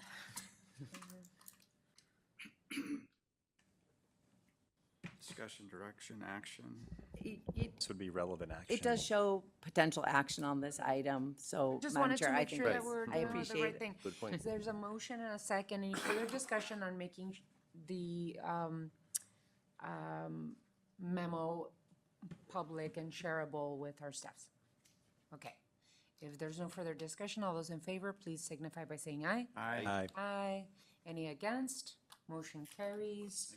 I just, in the interest of time, I know that some of us have to jump out, but did you want to finish the item and see if there's any additional direction to continue with your thoughts? Thank you, Chair. I think we can, it sounds like an ongoing conversation would be helpful, and I agree we can do that after March 10th, so I'm fine with that. So possibly continue the conversation and bring it after March. All righty. So item 11 is request for future agenda items. Madam Chair. Mayor Murphy? I just wanted to put out there, our next meeting is potentially the 25th. And that's not a Thursday because of rodeo week. It's about a week and a half before the election, which a lot of, as we heard today, a lot really rides on that, which direction, how we go. So I was just thinking if it's okay with, my colleagues and, having Mr. Ortega maybe surveying us on when, as quickly after the election, that we could have the folks here. I just think it'd be more beneficial time investment-wise if we did it after the election. Madam Chair, Mayor Murphy, the current schedule is for the March 26th, so February 25th, and I knew that was going to be a challenge because that's not a Thursday, and we've got you all pretty well roped into Thursdays. The next one was March 26th, so what I'll look at is the week prior to that, so that we don't have too long a gap and it's closer to the election. And then we may forego the one because we don't have another one until June. So we'll try that. So just be thinking about the week prior to the 26th, so that'd be the 19th. So March 19th is what we'll shoot for at this point, March 19th. Thank you. Good point. Thank you for doing that, and you'll make sure that you communicate with all of us to find a good date. For me, on the future agenda items, I think that it would be good, and if you'd like to, I can send a memo, an update and review of PAG committees to potentially streamline them and make sure that we have correct representation, as well as that they're meeting and that we can bring them to report to us if we need to. So if you'd like, I'll send a memo requesting. Any others? Mr. Maxwell, and then Mr. Supervisor Hines. Madam Chair, just one final comment. The third Friday of the month of February, the State Transportation Board meeting will be meeting down here and holding our meeting at the Pima County chambers, board chambers. So for all the members, if you could take a look at the night prior, that Thursday night, third Thursday, as a possibility, if there's normally the staff and the other transportation board members, we try to have a dinner together and talk about the issues. So I just wanted to put that on everybody's radar, so thank you. Yeah, if you could share the date and time and location so that we can If try it- and send our, if we can't send our staff. That's up to Mr. Ortega. He's got to help Madam figure Chair, that out. I'm happy to do that. Only thing I'll mention is if you plan to attend, please let us know so we can post if there's going to be a quorum. Okay, thank you. Oh, that's a good Oh, point. that's good. Thank you. So wait, can I be like a commenting member of the public in Yeah. my own boardroom? Yes. Awesome. Okay. There's okay, get ready. I'm just kidding. So this kind of goes a little bit back to item 6, which maybe I can't talk about, but I do think I would like to actually ask our executive director to maybe come back with a future item that we vote on to perhaps establish a subcommittee to really kind of track and some dedicated staffing to kind of track these big kind of projects. I'm not saying that we vote on this right now, but for like the next meeting, like some kind of structure, however many people, just getting the right voices at the table, as we said, and to really just focus like a subcommittee of this council to focus with the appropriate staff and interact with the federal delegation, with our Mexican friends and partners in that. And I just think it'd be good to have a formal, like create that body, and then but again at a future meeting, hopefully the next one, if that's enough time. Alrighty. Excellent. If we don't have any others, then we move on to item 12, which is election of officers. Article 7, Section 1 of the bylaws of the Pima Association of Governments and Section 8 of the Articles of Incorporation state that the following officers shall be elected annually: chair, vice chair, and treasurer. Therefore, it is necessary to elect these officers to serve until January 2027. May I have a motion to approve the suggested slate of officers for 2026? I move to approve. There's a motion and a second. Any further discussion? Can we Madam Chair. read that for the public though? So like, Okay, so the chair, the recommended slate is chair, Town of Marana, vice chair, Town of Sahuarita, and treasurers, City of South Tucson. Madam Chair. So I just wanted to point out, I also gave you a proposal for the next, I think it's 5 years, on what the rotation looks like, so there's no question about that. And I did that, and by the way, thank you for your patience. Normally, this is the first item on the agenda, but Mayor Post couldn't be here, so I asked Mayor Romero if she would chair today, and then that way. In overtime. She's in overtime. She's getting paid overtime now. But I just wanted to call your attention, the rotation is what we'll just go forward. If someone chooses not to or can't fulfill, then we'll just go to the next person, and then we'll just kind of keep going that way. So it just makes it a lot easier than having to worry about it at this point. Okay? I appreciate your patience. Thank you. So for me, I just want to thank everyone for, allowing me to serve as your PAC chair. It's been fast, and I think that we're cleaning up and doing a lot of really important work to get back to the nature of what we should be doing, which is being a planning organization. And the items requested by Supervisor Hines today it's a perfect example of what we should be doing as a region. The safety item is another good example of what we should be doing as a planning organization. So thank you to Mr. Ortega for jumping in and helping us really move in the best direction. So thank you all so much for allowing me to serve as your chair for 1 year. And I would like to congratulate Mayor Post and the slate of officers that are they're choosing to serve as the vice chair and treasurer. Congratulations, thank you all. Let's vote then. All those in favor of the motion, please signify by saying aye. Aye. Any against? Motion carries. Thank You went so too much. fast I with your did? speech. Yes, you did. So as the mayor said, it's been interesting, exciting. She's working Yes. overtime, an extra meeting. So on behalf of staff and your colleagues. Thank you. I'll let you All take of it, Yeah, all of it. that's right. That's part of receiving a gift. It is. Thank you. Oh, there's a card. Oh, thank you so much. Oh, thank you. This is beautiful. It's a nice little plate.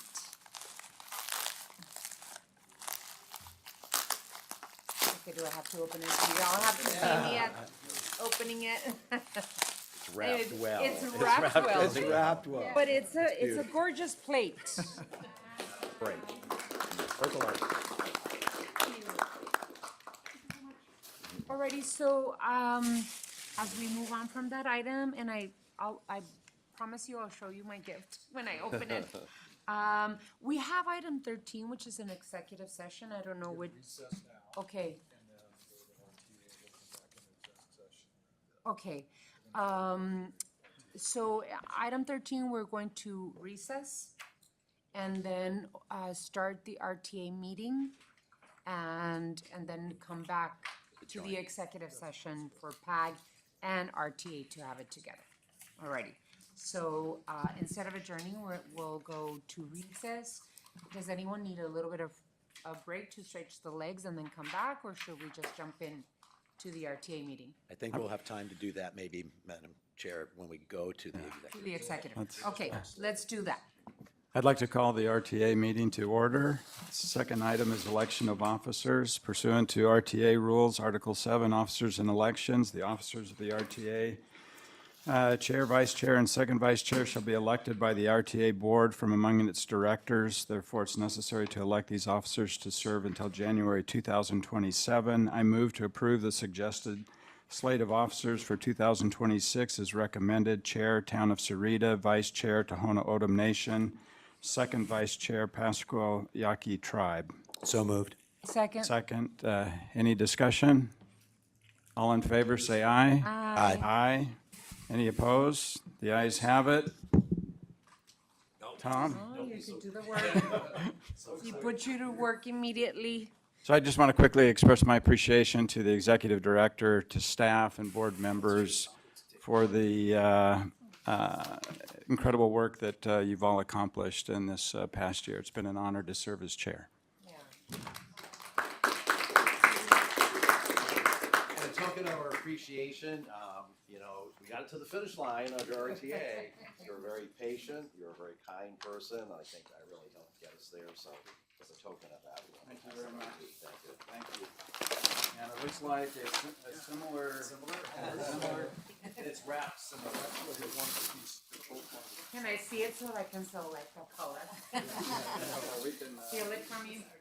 I don't know, folks. Okay, you can, yeah.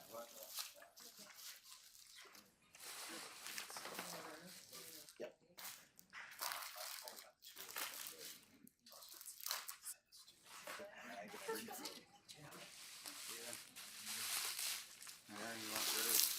Oh, that's beautiful. One of a kind. They're Philibons. That is really beautiful. Yeah, that is really beautiful.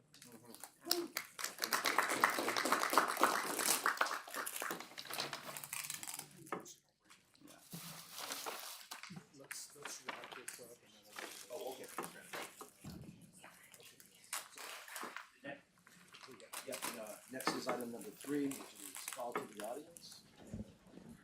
Mr. Chair, if there were any speakers, I think we've outlasted them. Well, that's one way to do it. Item number 4 is meeting summary of approvals. I'll entertain a motion at this time. I move to approve. We have a motion and a second. All those in favor signify by aye. Aye. Aye. Any opposed? Motion carries. Next is item number 5, which is the consent agenda. Move to approve. Second. We have a motion and a second. Any discussion on those items? If not, all in favor signify by aye. Aye. Any opposed? Motion carries unanimously. Item number 6, Mr. Ortega, closeout of 2006 RTA program. So, Mr. Chair and members of the committee or the board, we had actually a pretty exhaustive presentation for you. It was going to be, I'm serious, it was going to be like probably 45 minutes or so, because what I wanted to do was show you what the game plan is, and I changed the name if you notice. We used to talk about cost to complete. Right. It's really closeout. I want to talk about how we're going to close out the 2006 RTA. So it suffices to say, we've got a game plan.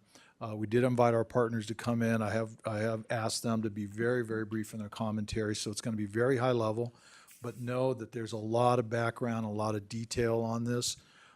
Ultimately, I will tell you, I've got a lot of confidence in our ability to deliver the 2006 and close it out. And so I'll turn it over to Rick. Again, by the way, you do have an annual report that's on your chairs or was on your stations there. So a lot of this information is there, and that is our required annual report that has also been published as well. So with that, I'll turn it over to Rick and his team there. Fantastic. Thank you, Mr. Ortega, Mr. Chair, members of the board. Make sure I bring this up. We do have partners here with us that will be joining me, and as Mike said, we're going to kind of fly through a lot of this. Issa, do I have control with the presentation? Yes. Annual report, Mike talked about highlights of everything that we've accomplished and the benefits of the plan. I'm going to move on as quick as I can through some of this. Key thing on this that I want to hit upon is a couple of the accomplishments on this. You'll notice up here that we've got several of the areas in the promised categories that we've identified, including a lot in the safety. This just shows you what we've completed to date, where we're at, where we're tracking on that. A couple of the items to highlight, particularly in the category of bike and ped. You'll notice that we've got 550 that are promised, 370 that are complete. However, this is a recurring investment. Roadway corridor projects are going to carry them. We've got other categorical money that's coming in and investing, and this number is continuing to go up, as well as a $10 million allocation in RTA next that'll help us fulfill that promise.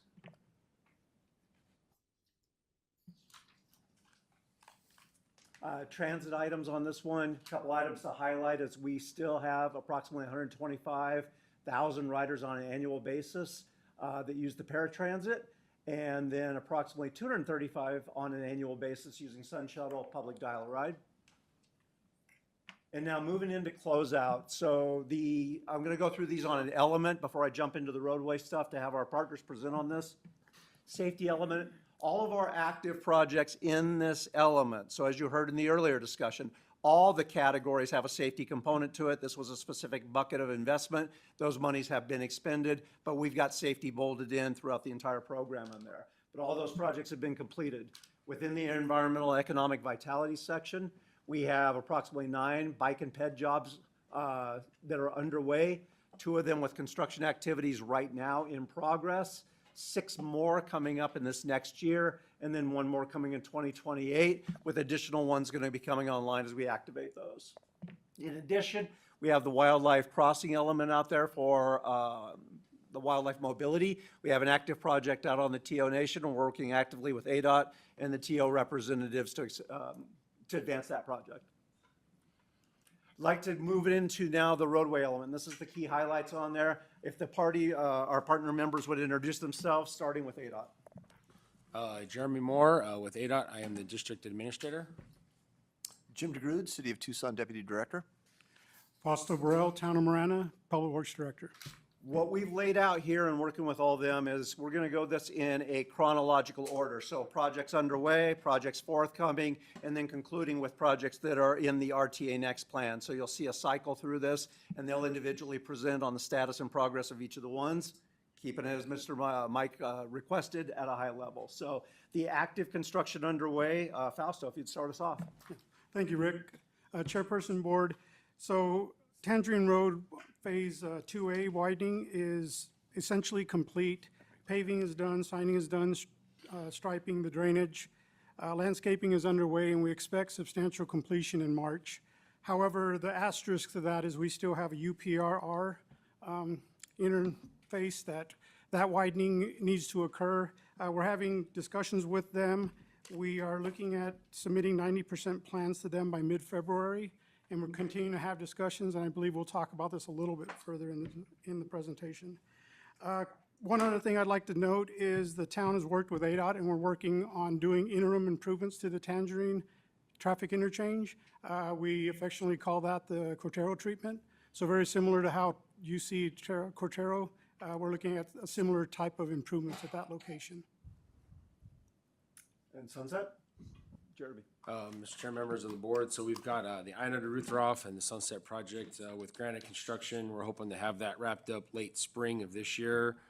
We've got left is the final striping. We've got the westbound ramps on the I-10 section. We've got some walls that we still got to build. And then on the Sunset portion, we've got some paving, curb, gutter, and barrier to finish, some landscaping, and then the signals at the Sunset intersection. Perfect. And Jim, if you would, the city jobs. Certainly. Mr. Chair, members of the board, the final phase of Downtown Links is well on its way. We expect completion of the project in March. You'll expect to see paving beginning in mid-February. Right now, we're pouring major walls. The thing's moving really, really well. The Grant Road project, base paving is done west of Alvernon, both sides of the road. We're currently moving into landscaping on it. Base paving for Alvernon to Columbus is planned to begin in or actually it's supposed to be going right now, or shortly. We're working on sewer and water relocations. Actually, they're largely completed, working on drainage work now.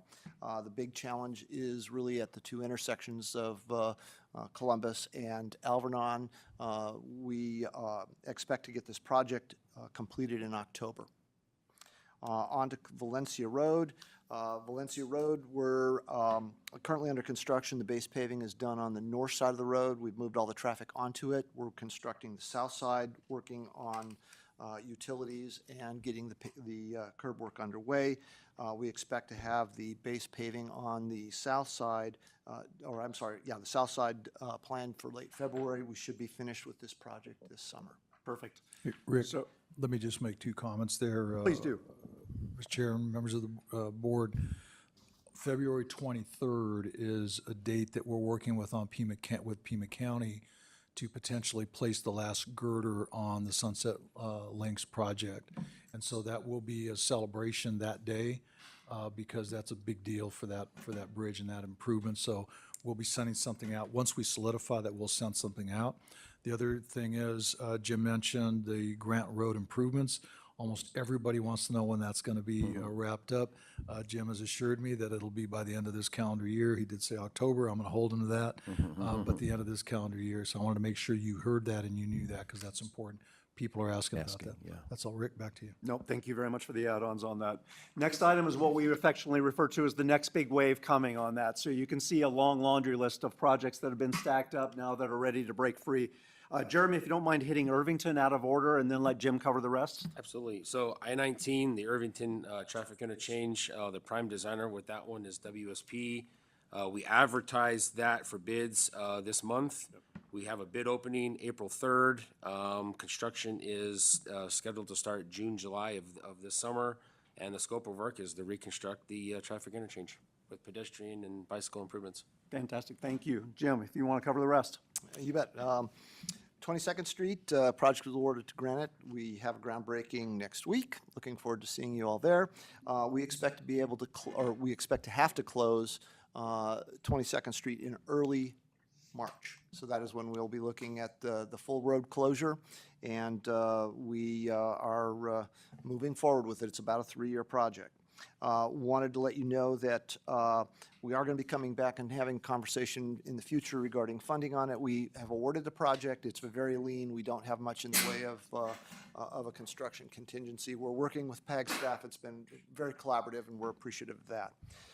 Silver Bell Road, we're working right now with the Army Corps of Engineers. They changed the 404 rules. Our permit expired. We are moving again on that. We have all of our submittals in and have had them in with the Army Corps since mid-December. That also holds with the Houghton Road project as well. I'm skipping around a little bit. Union Pacific Railroad underpass at Grant Road. We expect to go to construction on that in May. That is a project that we are accelerating our goal, not our goal. We will have that project open prior to the casino opening. So that is a commitment we're making. It's important to us, and we're going to make it. We appreciate the assistance that ADOT's giving us on that as well, because we have some of the work is in the underpass as well. Let's see. Moving on to Valencia Road, from Interstate 10 to Alvernon, we've got that under design presently. That project is federalized, and we expect to obligate in the next federal fiscal year. Let's see, Houghton Road, Irvington to 22nd Street. This project's at 100% design, although we have had some water relocation issues, or we're working through some water issues there. Water Department has some concerns about their water line. We're working on that. Utilities are currently being relocated all up and down the corridor, and we expect to go to construction late this year. In fact, our hope is to get it out to bid late spring, early summer. Fantastic, thank you. Our next one that we're lining up. Rick, let me go back to the slide. Go fast. It's okay, go back to the slide. Jim mentioned the groundbreaking is February 4th. I just sent out a note. I'd love to see the RTA board there. Chairman Jose has agreed to make comments on behalf of the board because the chair can't be here. So you're going to see these more and more. So I want to point that out. I think it might be on your calendar. Also on the Grant Road, UPRR, that project that Jim mentioned, that was in close coordination with Chairman Hernandez's team with the Pascuayaki. So just know that we are working really hard to make sure everybody is at the table, and we're working through these issues as we go forward. Great. You, Rick? The next wave broke this into the different activities, both on the construction side, design side, and then the RTA component. So as we're transitioning now into what's going to be an RTA next. So if you would, Jim, cover the first two. Sure, certainly. On 22nd Street, we've got 90% plans. They were submitted in mid-December. We're actively working with TEP and Tucson Water on their designs. We expect to get this project under construction in early 2028. With completion in 2030. On Harrison Road, the Pantano Wash Bridge, that project's being executed as a progressive design build, so we can get this thing moving rapidly. We interviewed the contractor teams. We're now in negotiations with one of them. So we expect that project to be underway in early 2027. Jeremy, if you touch upon the Barraza Aviation and its interface with the I-10 efforts that you have coming up as part of your next phase.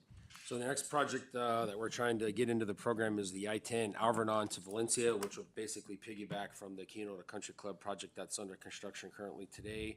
We're looking to advertise this for design services February, which is next month. The delivery method on that project will be a design bid build. We're looking at getting construction started sometime in fiscal year 28 and 29. The general scope of that project would be to widen I-10 to the 3 general purpose lanes with the build out for additional future lanes, reconstruct the Alvernon traffic interchange, which would then be able to receive the SR 210 connection when the funding is available to move forward with that. Reconstruct the Drexel Road overpass, and yeah, that's it. Oh, perfect. And that interface, we've got the plan originally identified, advanced right-of-way and design activities for that future connection. We'll fold that in there so that whatever that work is eligible as the ADOT gets that section going on, we'll be able to make sure that our contribution is now folded into their activities. And then the remainder will happen when that project comes online. Next grouping here is these are projects that are actively underway, even though they're in RTA next, needing the additional funding to be accelerated to keep up with the pace. There are activities ongoing that we wanted you to know about so that we're keeping that going forward. Fausto, if you'd touch base on Tangerine, and then Jim can touch base on the other two. Yeah, so Phase B is the final stretch, starting where 2A left off and taking it the remainder of the way to Dove Mountain Boulevard. That will connect all of the improved portions from the west and the east of Tangerine, be fully complete. Design is actively underway with 90% plans expected in late February. There's some pretty substantial drainage in this area and state land properties that we are currently working with and having those discussions to work on the drainage easements necessary and some of the other challenges that we have with that. Project is contingent on portion of funds from RTA next. So that is something we're obviously aware of. Keeping fingers crossed for March. Jim, if you want to cover the last two. You bet. On Grant Road phases 5 and 6, we have 90% plans. We're moving to 100% plan currently. We are working to get right-of-way consultants on board, and we appreciate the assistance that the RTA has extended to us in augmenting our capabilities on right-of-way acquisition. We're focusing on acquiring right-of-way east of Wilson Boulevard or Wilson Avenue. That's a priority because to the east of Wilson is where we need to do major TEP relocation. So we need to get that cleared first. That's really a focus for us. Again, we appreciate the assistance of the RTA on that. Focused on trying to get that project under construction second quarter of 2028. On to First Avenue, we just received our design concept report, and we're reviewing it presently. We're looking at developing a construction phasing plan, and we're reviewing the cost estimates right now. They're favorable as we see them. Perfect, thank you. This time I learned. Mike, what would you like to add in? So I wanted to just point out, really the shout out from Jim about the right-of-way. We actually have a consultant on board, and we are actively out looking at properties ourselves as the RTA in our partnership with the city of Tucson. And again, that's a direct reflection of us engaging in a more direct manner. Thank you. Our last grouping are projects that are in RTA Next, and these are the ones that had this very, very significant scope changes. There was some initial work done, but all you've been part of it, you've heard the conversations on how these were identified for deferral into RTA Next due to those substantial scope changes on there. So there hasn't been any real work done since, except to make sure that we had clear idea on scope, worked closely with our estimating team as this was developed so that we could have these ready to go upon or contingent upon approval in March. So these have all been lined out, updated cost estimates, updated scope, consistent to that level of detail. Mike, anything you want to add on that? Okay. Moving on, lastly, just in case you were under the impression that everything is going smooth sailing, no problems, no issues.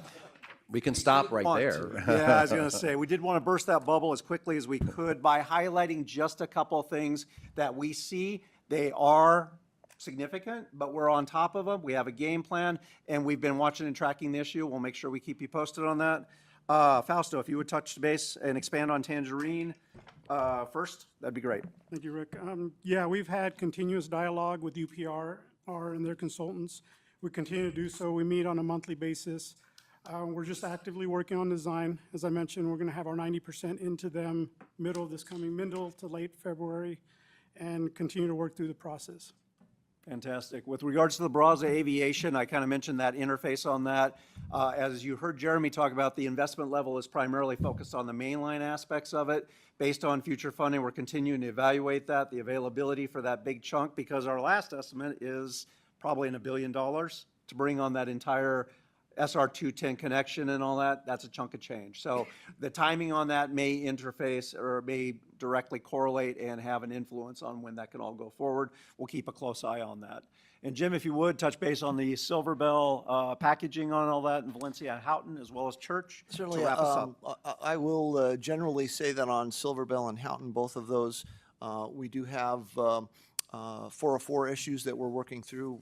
We believe that we're going to get these resolved fairly quickly. However, the government shutdown in October, that did create kind of a log jam, so we're waiting to hear back. We just got, even though we've been in for over a month, we just got a reviewer assigned on Silver Bell, and we haven't heard yet anything on Houghton. I would mention that we do have we've accepted from Pima County the archaeological monitoring responsibility. We now have a contract with Desert Archaeology through our new city archaeologists. So we've expanded our capabilities there, and we'll be working to oversee that activity there. That's really the main thing I wanted to comment on. Mike, anything you want to add in closing? Finished with the entirety of the... Yep, that's it. We can answer any questions. Mike, if you have any closing thoughts, and we thank you for your time. That's an all-time record for the four of us. Amazing how that works, huh? So, Mr. Chair, members of the board, I think you can see the magnitude of what we've got in front of us, but also you can see, and I'm very proud of, it was a quick, and I love a quick, but I'm really proud of the way that our partners are working closely with us. They're at the table with us. I want to instill that confidence in you that we've got game plans and we're going to continue to work through this stuff. And the last slide was probably the most important, not because of the issues there, but because I wanted you to know we're not going to sugarcoat it. We're going to let you know when there's challenges. But that's where you come in, because there might be an opportunity for us to say to you, we need a joint letter from the board to UPRR to say, look, we need help, or to some other challenge, a utility company, whatever. That's really where that leverage is going to come from, at least from our end. So that concludes our presentation, Ms. Chair, and happy to answer the additional questions. No, thank you, Mike. Thank you, gentlemen, for a very thorough presentation. And it does show how we're breaking the logjam, and congratulations to the city, because a lot of that logjam is going to move you forward, obviously. Any questions from my colleagues? Yes. Thank you so much. I really appreciate the presentation, and we have definitely at the City of Tucson seen the difference in terms of partnership and solutions-oriented approach of you, Mr. Ortega, and your team.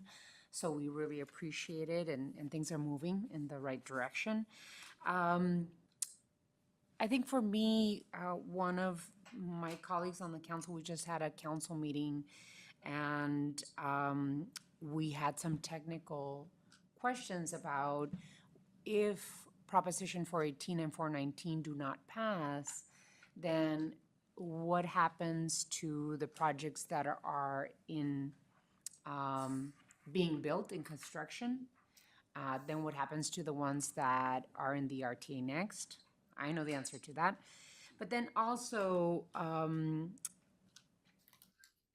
would we be able to use any of the leftover RTA 1 funds to bridge investment in transit? Because if 418, 419 do not pass, the biggest, result would be immediate cut in services, weekend hours, evening hours, et cetera, for Suntran. And if we could use the RTA 1 funds to bridge funding for transit.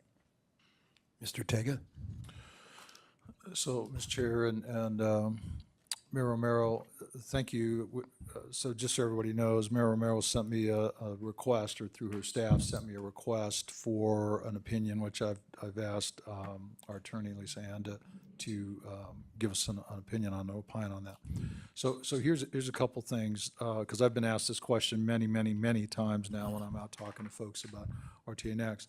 I will tell you how I answer it, and then we will get an opinion and we'll get into more detail. And what I would suggest is, at the next meeting, we will give you even more detail, and we'll be able to give you more specificity.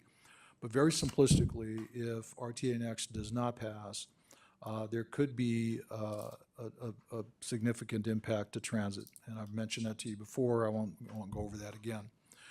But we haven't really talked about the roadway projects as much and what impact it has to those. So first and foremost, if the voters turn down RTA Next, they in essence have turned down the rescoping. And that's real important, because North First Avenue in the old plan, if in the 2006 plan, is 6-lane divided. 22nd Street between Keno and I-10 is 6 lanes divided. In the new plan, the RTA Next plan, those are scoped down, right? But that would in essence still be in place.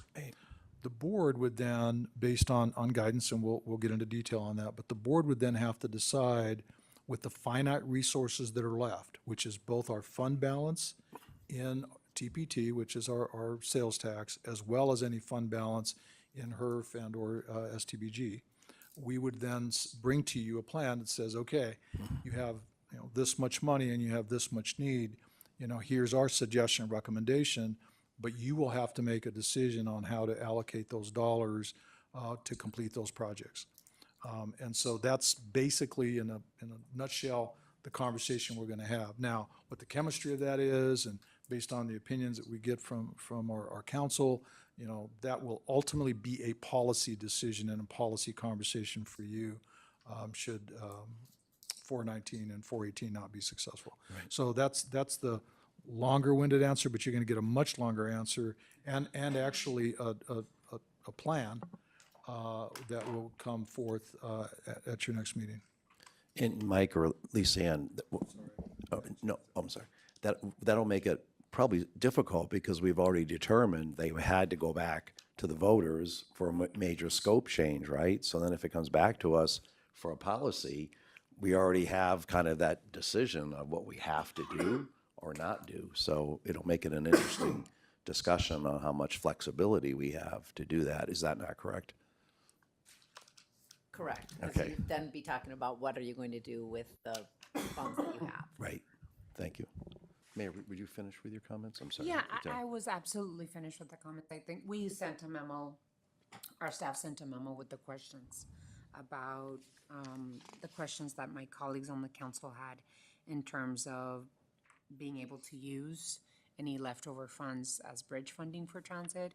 And then I think when we stop collecting the tax. Right. If 418, 419 does not pass, when is the tax stop being collected? July 1st. Mr. Chairman, Mayor Romero, that answer is actually finite. That is June 30. So June 30 is the last date of collection of the RTA 1 tax. And that will be our bucket. That's right? it. We're That's done it. after that. June Yep. 30th. Sure. Yes. I think it's important to, I mean, the bridge to what? So it's not like if this doesn't, and I think that the voters are going to vote for this, but I don't know, we'll see. But if this doesn't pass in this version in March, the bridge part implies starting somewhere and going to somewhere else. And this somewhere else would be as soon as we can reimagine what an RTA next looks like and get that in front of the voters, which could be, though very aggressive, it could potentially even be November of 26. So, okay, all right. But come on, did anyone in April think there would be an RTA next on the ballot at all? I mean, at the way things were going. So I feel like, you know, we have some, I think, leadership that I have a lot of confidence in. I think we all do. So anything is possible. Yeah, it's the bridge to what? And so at some point there needs to be another RTA that is passed by the voters. I hope that's in a few weeks, but if not, it could be November or it could be sometime in 27 as well. So it's not like just a bridge. It's gonna, you know, it's to that end point where the voters decide, you know, this is what we want. So, Board Member Maxwell? And Mr. Chair, thank you. And I think Supervisor Hines brings up a great point. It is that bridge to whatever. The thing we're going to have facing us if this fails is we're going to make decisions that are either going to cut or slow down road projects, maybe not complete them. We're going to have to balance what we as a board then want to do with the remaining funds. Because to your point is it's a bridge, just it won't be a bridge. It's going to be a prioritization of what this board's going to have to decide what they're going to want to do. And there's no simple solution. Right. There's none. I think that briefing we just got, as quick as it was, nice job. It shows to me what RTA, you hear so many people saying RTA 1 hasn't completed anything. Really, there's at least 2 of the things that we've completed more than what we promised. The projects are there, they can get done. The fact of the matter that people forget all the time is we're doing it without the budget that was forecast 20 years ago. It was a shortfall. So we need to be aware, and the citizens, the voters need to be aware. If it doesn't pass, and I want to be as optimistic as you are, Matt, that we're going to have it pass, that's if we thought it was hard to get to a plan, trying to figure out what we're going to do with our limited funds going forward is going to be even harder. Right. And it's not going to be pretty for anybody, no matter what side of the RTA you get. Again, perfect plan, no such thing. Perfect compromise? I believe so. We've got to look at what we've got and look at what's actually occurred. That pamphlet you came out at the end of the year closeout, that's something we need to get out to the citizens just because it shows how much has actually been accomplished. And the other misnomer from speaking about this all the time is everybody thinks, no, it's supposed to be done by 2026. No, it's the funds come in over 20 years. You can't start the projects till you have the money. The plan, and we will stick to that as best as possible, but it's not a clean break after 26. All the projects are supposed to be done. We've heard some of the ones won't be done until 2028, 2030, because you have to have the money first before you can even start anything. So appreciate all the feedback, and I'm hoping I'm hoping this bridge question, Mayor Romero, will be non-existent when we come back at our next meeting. The bridge to RTA next is the bridge. Mr. Chair, could I just add Yes, one more thing? yes. And if this isn't on topic, then someone just tell me to stop. But like, I'm reminded that like one of the largest, I think the largest impact on the revenue shortfall that was very obvious when we got that chart from Mr. Ortega in, when was that, August, July? The RTA funds did not come, we did not get the revenue we expected for literally 19 years. And the shortfall got bigger and bigger and bigger and bigger because we had a population estimate for now to be about, what, 1.2 something million, and or what was 1.3? Yeah. 1.3, yeah. 1.3. So we're not, I think the projections are going to be much better for the RTA Next program, thankfully. But just in case, I think it's important to, like, there probably should have been some sort of reimagination in 2009, right? I mean, only 3 years into because the deficit, that structural deficit was so marked even at 3 years in, and then all hell broke loose with the economy and credit default swaps, or I still don't know what those are, and all that stuff, right? So I just keeping in mind that we and our executive director, our leadership need to be like looking at those numbers every, 3 months, 6 months, certainly annually, so that if we need to go back to the voters, let's do it 3 or 4 or 5 years in, not like 19 years in. So I just want to keep that up. And on top of that, inflation was so unexpected that far in, all of it. Mr. Chairman, if we go to the next item. Yes. I can answer that question and I'm just answer that question. I think that'll encapsulate it. And I'm going to turn it over to Melanie to give a quick report. That's item number 7. Please proceed. Thank you. So just very quickly, just to remind you, you're going to hear this type of presentation every quarter. So what you heard today, you'll hear on steroids, because it'll be the entirety of the program, and it'll also be the financial piece too. You didn't hear the financial, you just heard this kind of the schedule and all the pieces. But the vision here is that on a quarterly basis, the TMC and the CART will get information which will then be presented to you in a format similar to this, the little report card, if you will, so that if there is a challenge, and by the way, that won't be just up to date, that will be projected through the end of the program, going back to Supervisor Hines' point. With regard to the delivery, I won't go into any of those pieces yet. I'll just send you an off-agenda memo that will give you an update on what we're up to, and then you can look at it if you've got questions. With that, I'd like to turn it over to Melanie just to talk about outreach on RTA Next. I think it's important you know where we're at with that.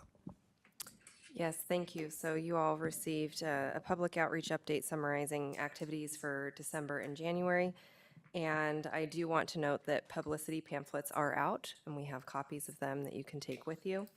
And then just a couple of quick updates from when I put this memo out. We're actually approaching more like 100 presentations and reaching nearly 6,000 people. Those numbers have increased since I put this together last week. And we are adding public meetings, events, and presentations to the calendar daily, and really trying to increase our online and media presence as well as the coming weeks to increase our awareness and raise information, let everybody know how important this is to the region and what is at stake. And so we appreciate any assistance that you and staff can continue to provide, because this clock is ticking. and it, we've all heard about how important it is to the region, and then how important it is to keep people informed. Thank you. Appreciate that. Anything else? I'm sorry, Chairman. I was going to say, I appreciate all the activities that's going out there. I see stuff on social media and whatnot. And as board members, with the authorities and the groups that we're involved in, we should be pushing this out and thinking positive. But you also got to think about the what if, and then I think we come back to the table and then figure out where we go from there. But and if it doesn't, we are going to have to do some drastic measures in where we go.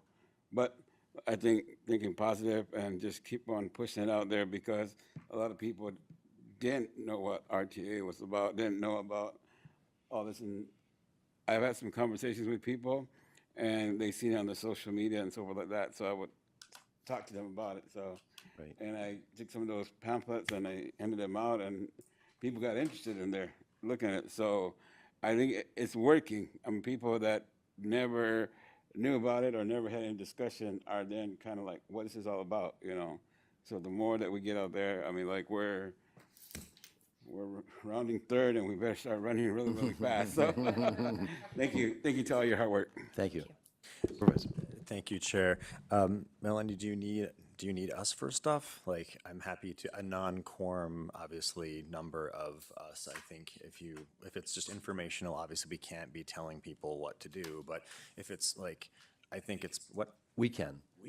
Oh, can we? Yes. Oh, great. Well, anyway, so you can't. She can't. But, I can't. But I think, honestly, people, I think there's just so much, we're trying to educate people about kind of components of the plan, and we were the ones that did it. So if we can be helpful at like community forums or whatever, please ask us. And if you already have, and I haven't said anything, sorry about that, but. Mr. No, Chairman, I- Mr. Chairman, we will definitely be tapping you. Appreciate the offer. We're going to need to get the word out. We're at the rodeo, I believe it's next weekend, not this weekend, but next weekend, we'll be at the rodeo at the Nation. But we definitely need everybody's help, and so I know that some of you have already done some opinion pieces. We're going to just need help. We just got to get the word out so it's accurate and informed. That's our goal, that's our plan, and we believe that we can do that with everybody working together. Thank you, Mr. Chairman. Yep, thank you. Any other comments? Appreciate it. Item number 8, request for future agenda items. Yes. I'm going to request that we have a discussion at our next RTA meeting. I think it's scheduled for March 10th? Oh, no, after that, Yep. That's the election. Right, yes. That date is in my mind. But just to be ready with an agenda item to discuss the election outcome and the next steps. So positive, and also scenario B. So I'll submit this to our executive director. Thank you for the time. Thank you. That brings us to executive session, so I'll recess our meeting and then come back and we'll both adjourn. Is that correct? Actually, if each board could vote to go into Okay, executive gotcha. session. This requires a motion for going into executive So session. moved it for the Regional Transportation Authority Board to go into an executive session. Second. We have a motion and a second. Any further discussion? All those in favor signify by aye. Aye. Aye. Any opposed? We'll recess and go to, no? Could the PAG, yes. For the PAG board, or PAG Regional Council, can I have a motion, please? to So go moved. into executive. Second. A motion and a second. Any further discussion? Hearing none. All those in favor signify by saying aye. Aye. Aye. Any against? Motion carries, so we go on to executive.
order? Same as PAG Regional Council? I move for our attorney to proceed as directed in executive session. You have a motion and a second? All in favor signify by aye. Aye. Any nays? Motion carries unanimously. Do you have to do the same with PAG? We might as well.